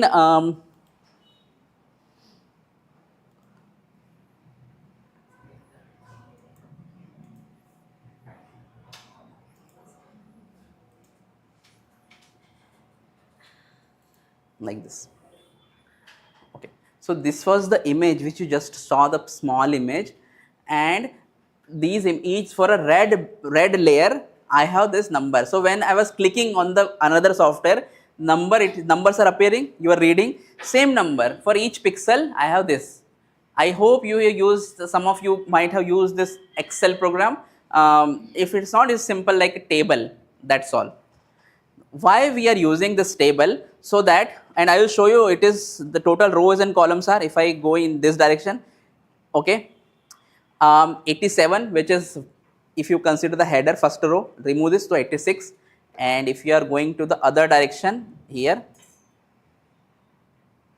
90, total this 90, V9, same, rows and columns are same.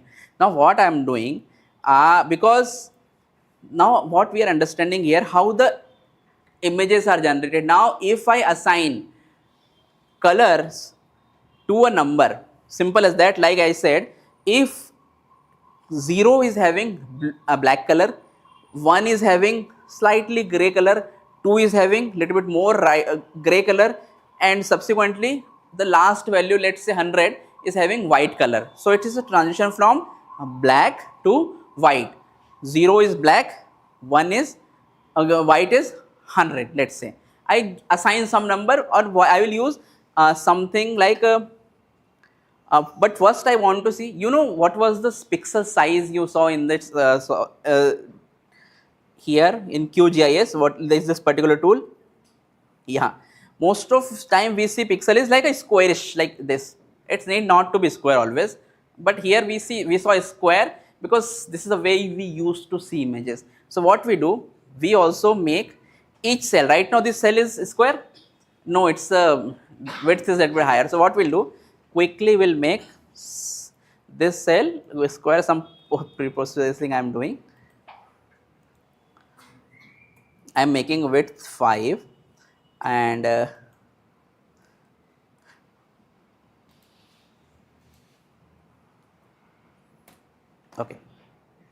like this. So like each cell is also look like the pixel, kind of like a squarish, that's all, nothing else I have done. Now I did the same, like I said, I'll assign some colors to it, okay, to make it little bit more useful. Just select everything and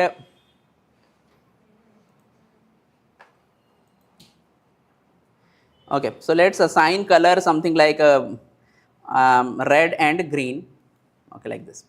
Okay. What happens, you can simply see the bigger the number, like here this number is 200, I assign red, and the lower the number like this 38, I assign green, and it's subsequently yellow and so on in between, like this. Now if you zoom out, what will happen ultimately,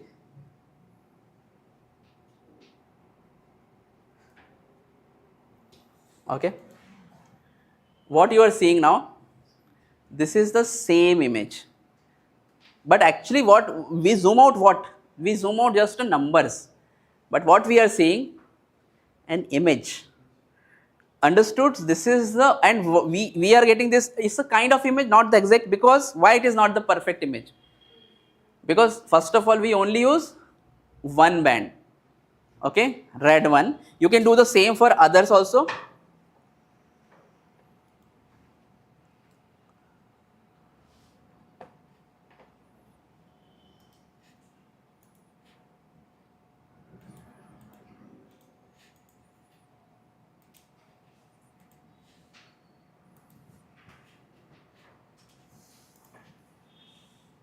Okay, it is crashing due to some reason.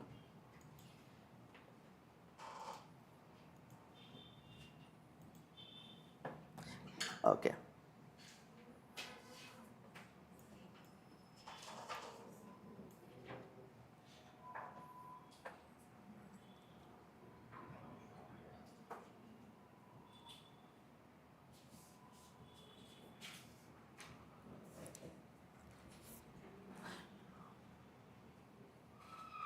Okay, it is taking some time, but what main aim of this, so that you can understand the composition of image. Now let's once this program respond a little bit, so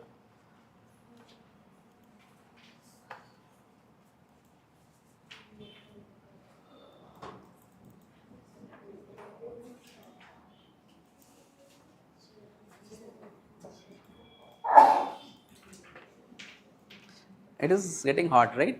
Temperature. नहीं AC नहीं चल रहा है? Okay, okay.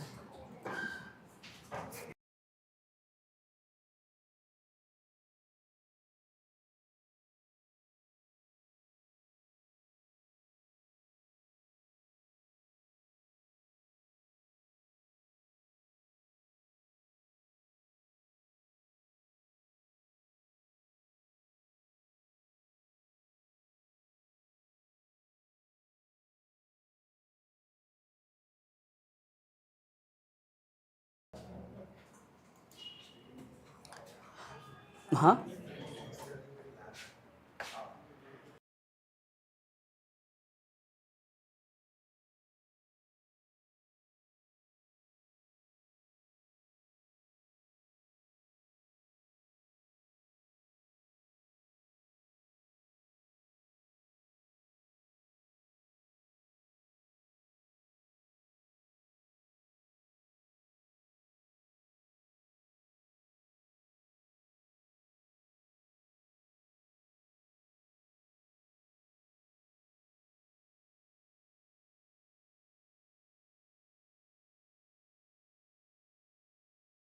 understood the this is the activity which shows the composition of image. Like we have created one image which is like a symbolic image right now, which with using just numbers. Now when you want to crop an image for your like a Instagram or Facebook or any social media, there is something what you do, you apply filters or you crop the image for a desired dimension and so on. Now what actually you are doing, you are simply deleting these numbers. So let's crop this image. Let's say I want to crop this image. So what I'll do, simply I'll select, okay, and delete. Okay, your image is cropped. But what you did actually, you simply delete those numbers in reality. And reality at simultaneously you delete number from red, green and blue all together. Now this activity is so important to understand, because until unless you do not know the working of an image, you cannot manipulate an image properly. And the second thing is, you cannot generate images of your desired quality. Okay, and so this is the fundamental is required to do any type of analysis. Okay, so this is the concept is really important to understand any drone data analysis, and I hope I clarify and you got a quite a lot of learning about the images, normal images what you created every day using mobile camera. The images are RGB, they are just numbers, and you can manipulate numbers using, if you want to apply, like what is the applying a filter on it.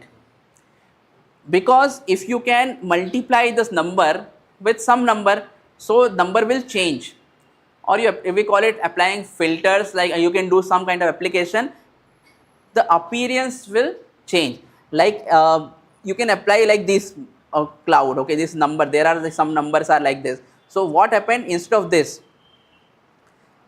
is a kind of a cloud kind of portion, a sky portion, and most of time you see values are only single digit. What happened if you put values of 180,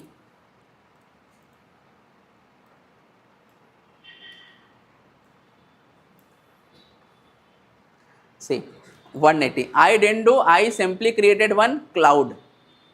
Does it look like a cloud? So but just by adding the values, this is the image manipulation you are doing. Artifact removal, if you want to remove the artifact, then you remove those pixels or blend it with the nearby cells or nearby pixels. I hope this is a basic understanding of image, really useful for us further working, okay, which require a little bit in-depth and understanding of images. So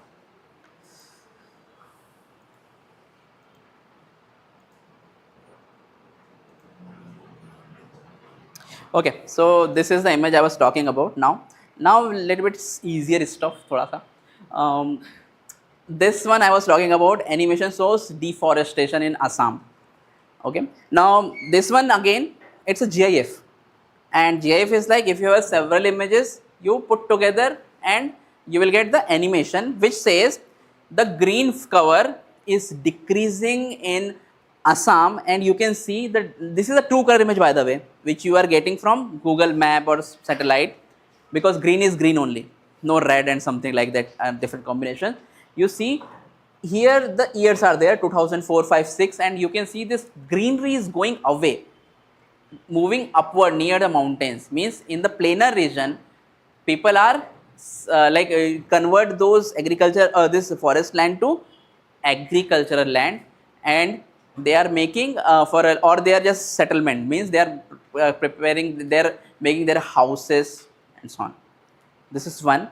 This you can do activity using drone. This is created using satellite, because obviously you cannot go beyond like a certain day, so you use simply the data available using any kind of satellite. This is created, might be created using Landsat, because for there is one particular satellite data available since a longer time. So if you want to do any analysis from 80s, 90s, then you can use a simple data is called Landsat. We are not discussing in a detail, but if you want to, you can simply message me or you can search on web also. The Landsat is the one where you can get data from 1980 or 1970s also. Similar way, there is a one more image. Like see this. Years are there on the top left, and it says how the river changes its course. Now, the good example is something like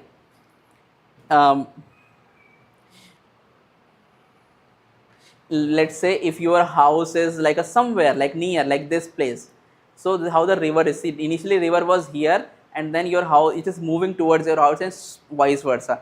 So, and it is not a longer duration, it's like from 1980s to 2010 onward, that's all, this much area. So river changes its course a lot. Now how, if you want to purchase your land, now how these kind of activities useful? First of all, you can simply go to you can create this kind of a map by yourself. The data set I already explained. At the same time, you can also create using drone data basically. Okay, so this is possibility to create this type of data set.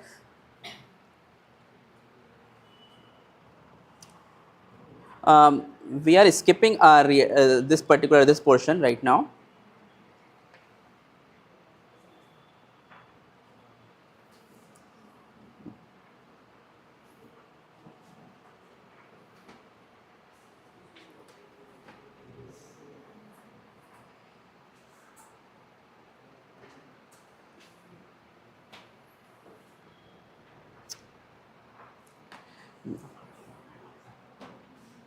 Okay, so I hope you understood the utility of images.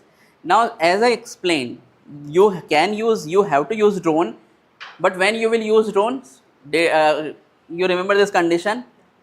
When you will use drone, when you require very high resolution spatial data. Understood?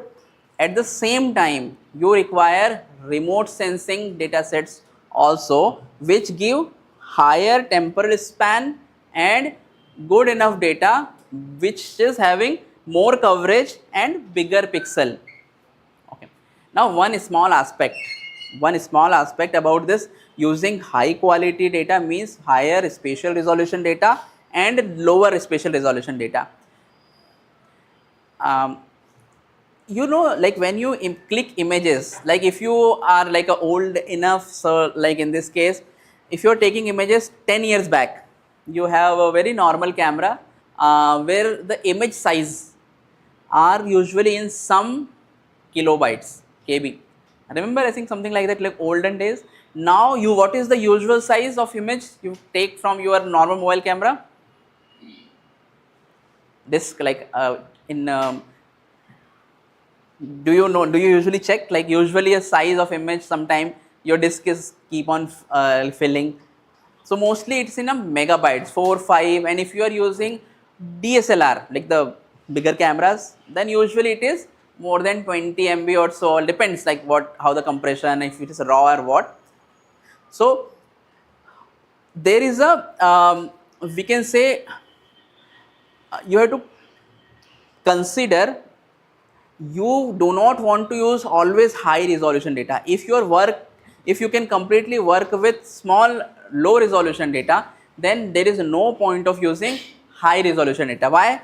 It is simply filling your disk. Now it does not look a bigger problem in a normal cases like just taking photos, but usually whenever we download the data for even for a small area like a Gujarat, for even for a small portion Madhya Pradesh or any other area, a smaller region, the data can go in gigabytes and like it's a terabytes of that. Terabytes is like 1024 gigabyte and so. So in this case, storing and processing is a challenge. So this is another like thing you have to keep in your mind. When you can use the smaller data, use it, Otherwise, make a plan because you do not have that big hard drive in this case or storage device so that you can process this. One of the key challenge you will face. So right now, because we are not in this business, you guys, after certain time the data amount is the biggest challenge for you, because right now everybody says, oh, I have 2 terabyte of hard drive.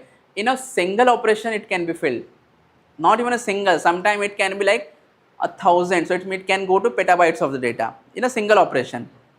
So we have to be very careful in this regards also. So we have to keep paying, do we require the high resolution or the normal low resolution data? Now the last portion for this, we are keep on talking about the images captured from your mobile camera. Now let's see this process. How you are getting a bigger image, but your mobile camera can capture or your drone's camera can capture a smaller area or image only. Now this process is called photogrammetry. Have you heard this particular name ever? No, right? It's okay. So photogrammetry is a process where you combine vertical images. Now what is vertical images? By default, how you take the image? Take your mobile camera and we just click the picture like this. Okay, so in our cases we use vertical images. So like drone, when the drone fly, how, okay, if this is a drone and this is a camera is mounting, so drone is flying in this direction, we have camera mounted looking directly vertically to the surface. Okay, so if it's like if it's a drone, then and this is camera in this direction, so directly camera looking downward direction like this. This is called a vertical photo per 90 degree like this. What photo we capture from your mobile camera like this, we don't use most of time in drone. Now what you do, let's say you can take photo of only of this table size, like the width and height of an image. Now if you want to cover this whole room, what you will do, you will take several images and then stitch together. Simple as that, right?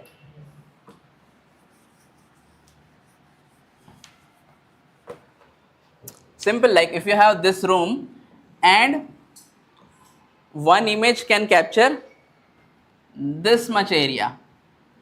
So to capture this whole room, okay, vertically, you can simply take 1 image, 2 image, 3 image,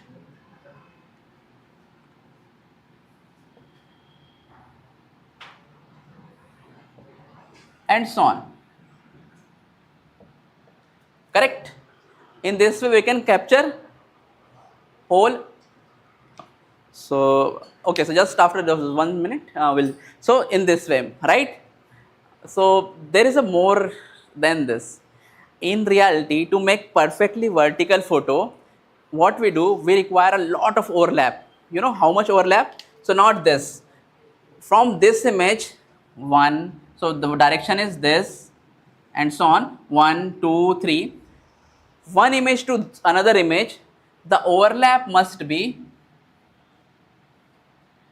minimum 60 degree and optimum 80, minimum 60% and optimum 80%, like this. The one image 1 and then the second image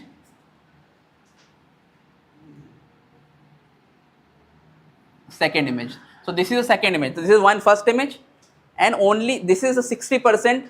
This is 80% overlap. This much need to be overlap, one image to another image 2, and third image, and so on. Okay. So reality, we require a lot of overlap. We'll understand the later, if time permits, why we want to do. So this process, taking several images stitched together with lot of overlap and getting one final bigger image, is called photogrammetry, and that photo is called orthophoto or orthomosaic. That's all. That is one terminology for you guys. Ortho, O-R-T-H-O, orthophoto. That's all. Okay, so there is a break. We can go upstairs. You can go upstairs for tea, and then we'll assemble at the end.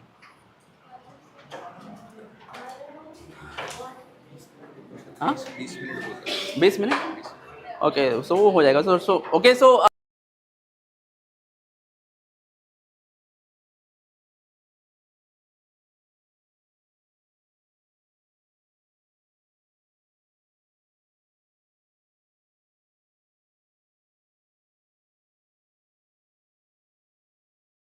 two agenda in these 25 or 30 minutes. First, I have to talk a little bit more about the drone rules, and then I want to show you how the actual photogrammetry look like. I will use a sample data which I collected so that you can associate it with more what you can collect in future and use in your own projects. So what you understood from this term photogrammetry, I hope. Well, reiterate again. I reiterate in this way. If you have a finite area, you will take a vertical photo. What is vertical photo? It is like see perpendicularly downwards. Okay, एकदम सीधे नीचे. Okay, is it to see straight downwards. You take multiple photos and you will have sufficient amount of photo, then you will make a bigger photo. Do you remember what we call the bigger photo? If you stitch all the smaller photos and make a bigger photo, what we call? Orthophoto or orthomosaic. Okay, now this process is called photogrammetry, and this is a core principle behind the collection of data of using drones. We can use to create several type of data once we created a bigger image. So orthomosaic is the key aspect of one of the drone data collection.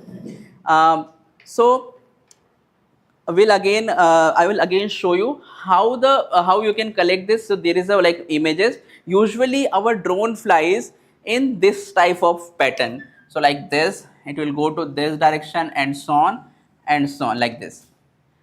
This is usually the pattern. It will fly on the ground and collect the data. I mean, data is, I'm using the word data again and again. In reality, in simple term, images. It will go to this place, take one image, move ahead, take one image, move ahead, and but it will follow this S type of path. Simple as that. Now, how an actual this will the flight. So what we do. Just a minute.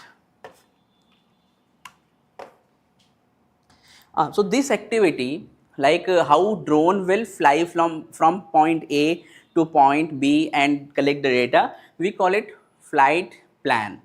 Like how it is doing its flight, it is called flight plan. Now how a standard flight plan will look like, I will show you. So right now today you saw like how to fly a drone. That is a smaller drone which you saw, like the nano kind of. Now in reality you will have a drone which has something like this.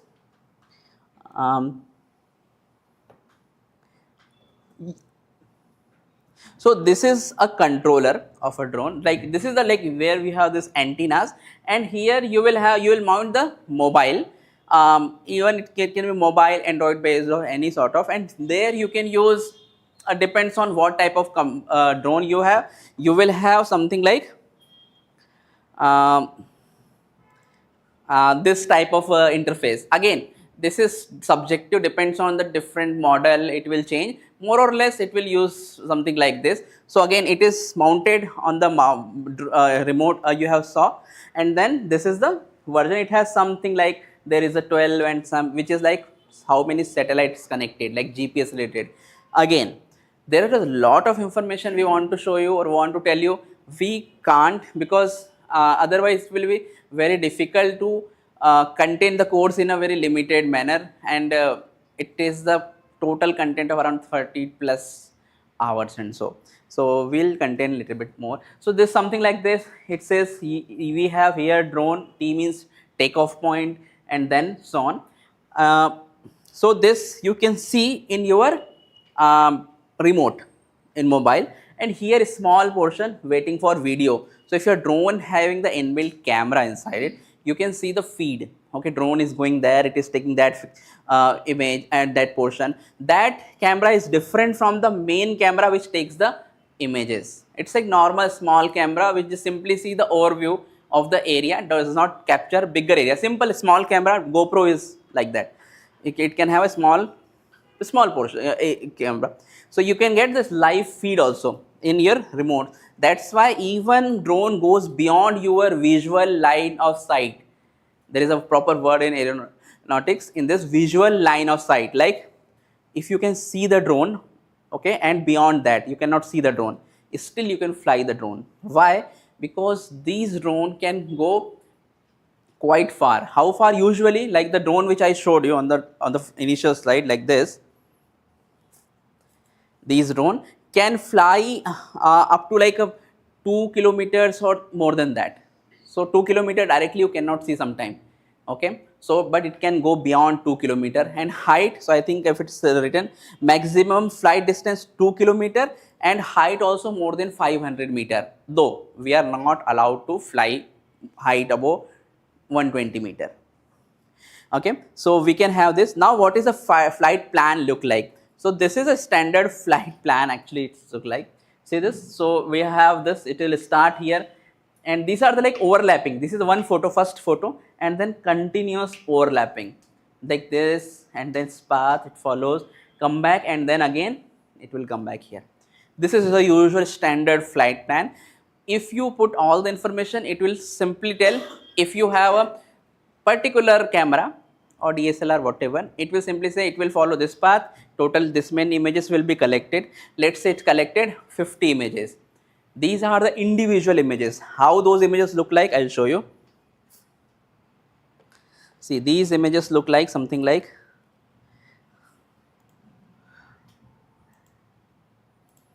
this, simple, like there is nothing special in those images, like this. One image. So this is the one image is captured from our drone, okay, which I showed you, okay, the blue one, and then this is one image, this is another image. You pay attention at the center, it is a completely perfectly vertical, taken from the top, okay, some image, one, okay. Pay attention like what these images look like. They can cover a very small area. You can see, right? Not at all. No, you're taking a lot of area like this. That's all. So this is very standard, nothing special. You are just having images. This is the output of drone. You will get that this much only, nothing special. Okay. Okay, so these are the flight plan data. So you can have like flight plan something like, okay, so here it is going up like these are each images you can see. So each images I am showing, so just showed you in the folder. Those are the individual images. Are those orthophoto? Right now, no. We haven't stitched them together. Okay. So that portion is in orthophoto. So before I show you how you can create that orthophoto or how the final output will look like. So this is only one direction, one type of output I am showing you. How it will look like. I will quickly glance through the rules and regulation. It will take only 5 to 10 minutes. After that, I will show you what is the final output of drone look like. Okay. Okay, so everyone is comfortable with this term photogrammetry, taking small images, stitch all together to make a bigger images and other products. Done? Remember this term, photogrammetry.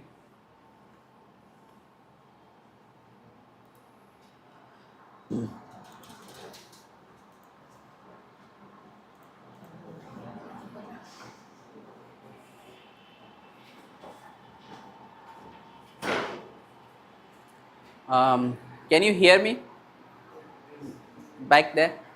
Okay.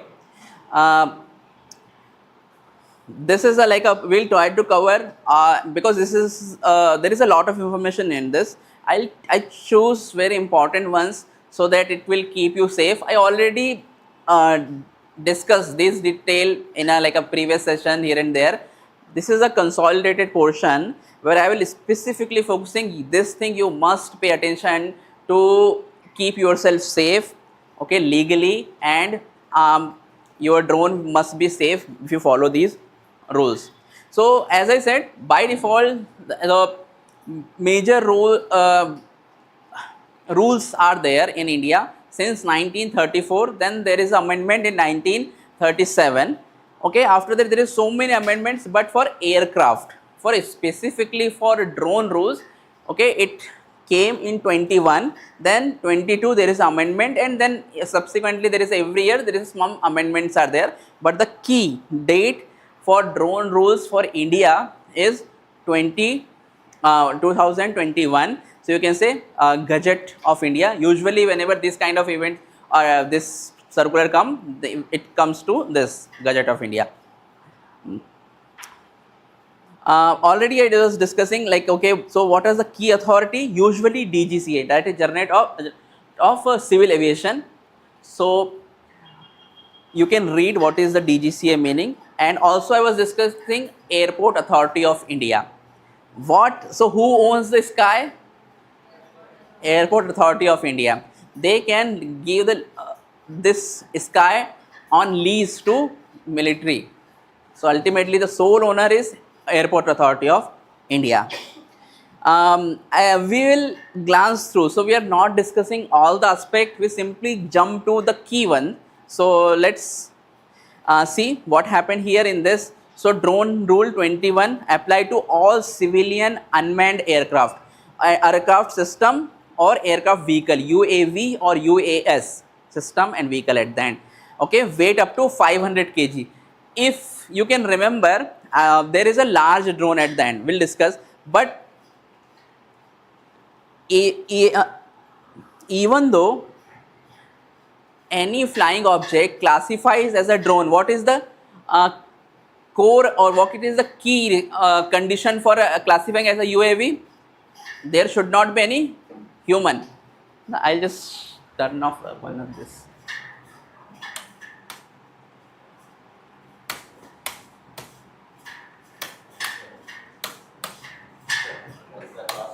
This one? Okay. Yeah. Okay. So what is the what is the key? Even if there should not be any pilot inside. That is one. But even though if you can make an aircraft or any flying object where there is no human, but the weight is more than 500 kg, then still they cannot be classified as a drone. But in this case, the aircraft rule will apply, like the plane rule will apply. So this is the like the threshold, maximum 500 kg. Okay. So drone, even though there is nobody inside, you can operate it remotely.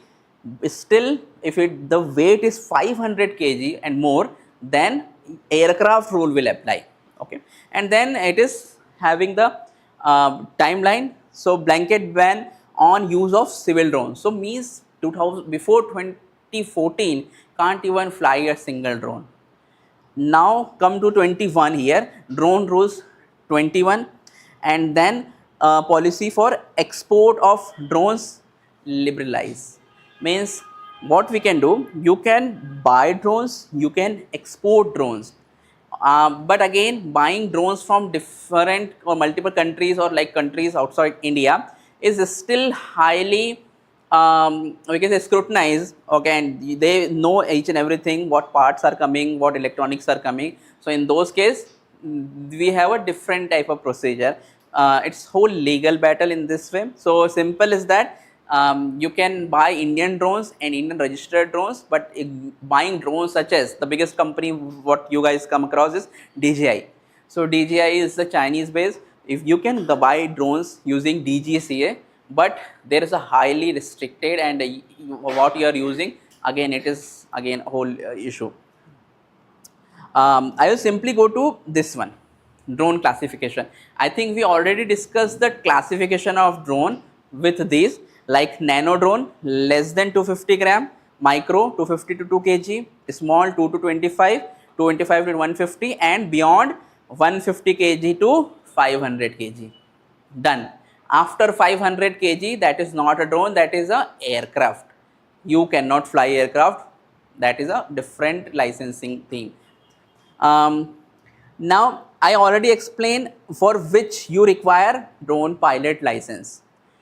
A small drone, what we are discussing, like which you want to use for normal day activity or our work, you require license. And for other cases, like for a micro, there are other things. What are the type certificates? That will be a different way. Drone need to be have a type certificate also, like car is having certification and so on. So lot of legal things in this, and it makes sense also, because drones are not just like a buying bike. It has far greater implications, because it can be used for it is like a security breach also, because it can fly to around 500-meter. There you cannot easily see the drone, but drone can see everything from the 500-meter. Okay, in this case it can use for a surveillance purpose, and you don't even know, because at 500-meter you can't hear the buzzing noise of the drone. Okay, and because we have so advanced in the sensors, means good quality of camera, it can simply capture images for the sensitive areas, and like this our important security areas. So we don't want those things. So there is a lot of rules and regulation which justifies, okay, why we have this regulations.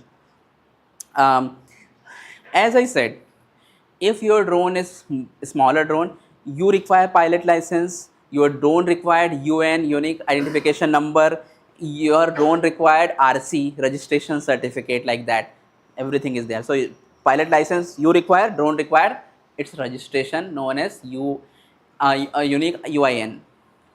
Okay, so whenever you want to buy drone, you just make sure you have to follow this thing, and before apply the drone pilot license.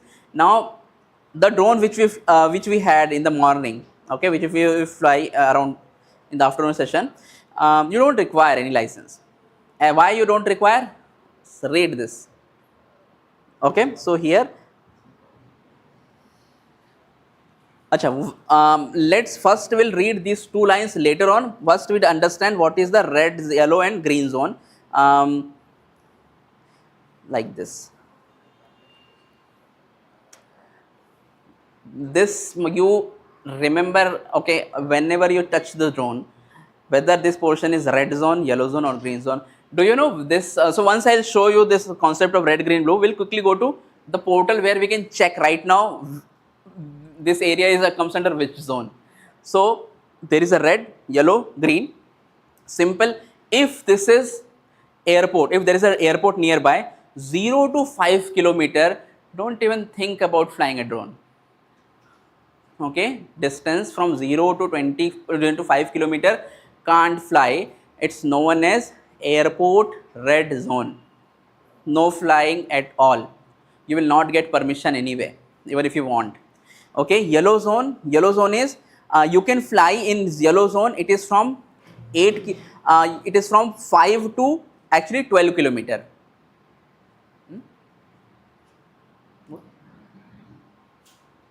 Okay.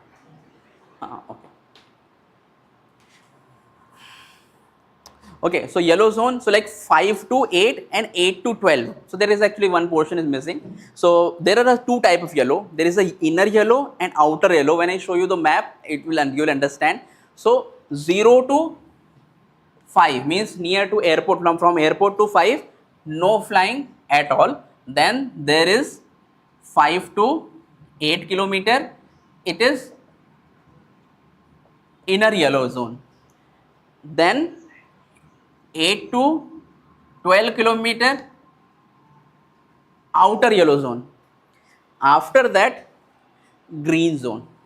Now inner yellow zone means 5 kilometer to 8 kilometer you can fly after getting the permission, but only 50 feet above the ground, 50 feet.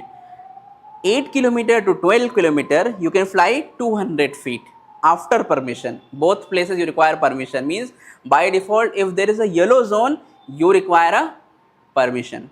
Then there is a green zone, you can fly without permission, but the maximum height in that also 400 feet. Acha, what happens if you want to fly higher than 400 feet? Then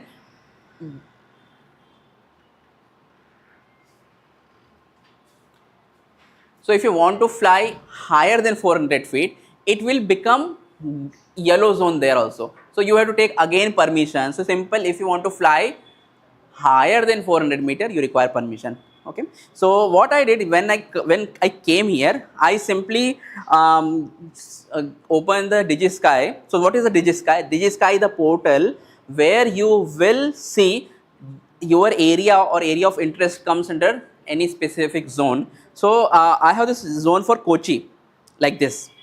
This is our Kochi city, and I have this. So what is this? This is our airport, Kochi International Airport. Jana, I can't hear. This is this is red zone for Kochi International. This is inner yellow. This is outer yellow.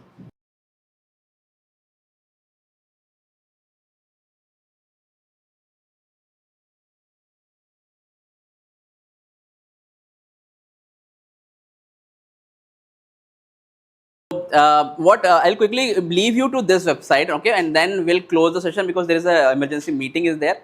So you understood the concept of zones, and then this is the website. You can simply, I'll just try to write down. See, right, yeah. So digisky.aai.aero.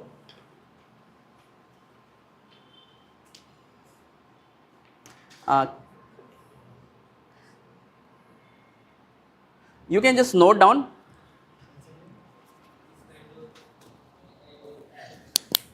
digisky.ai.aero/digital-sky.map.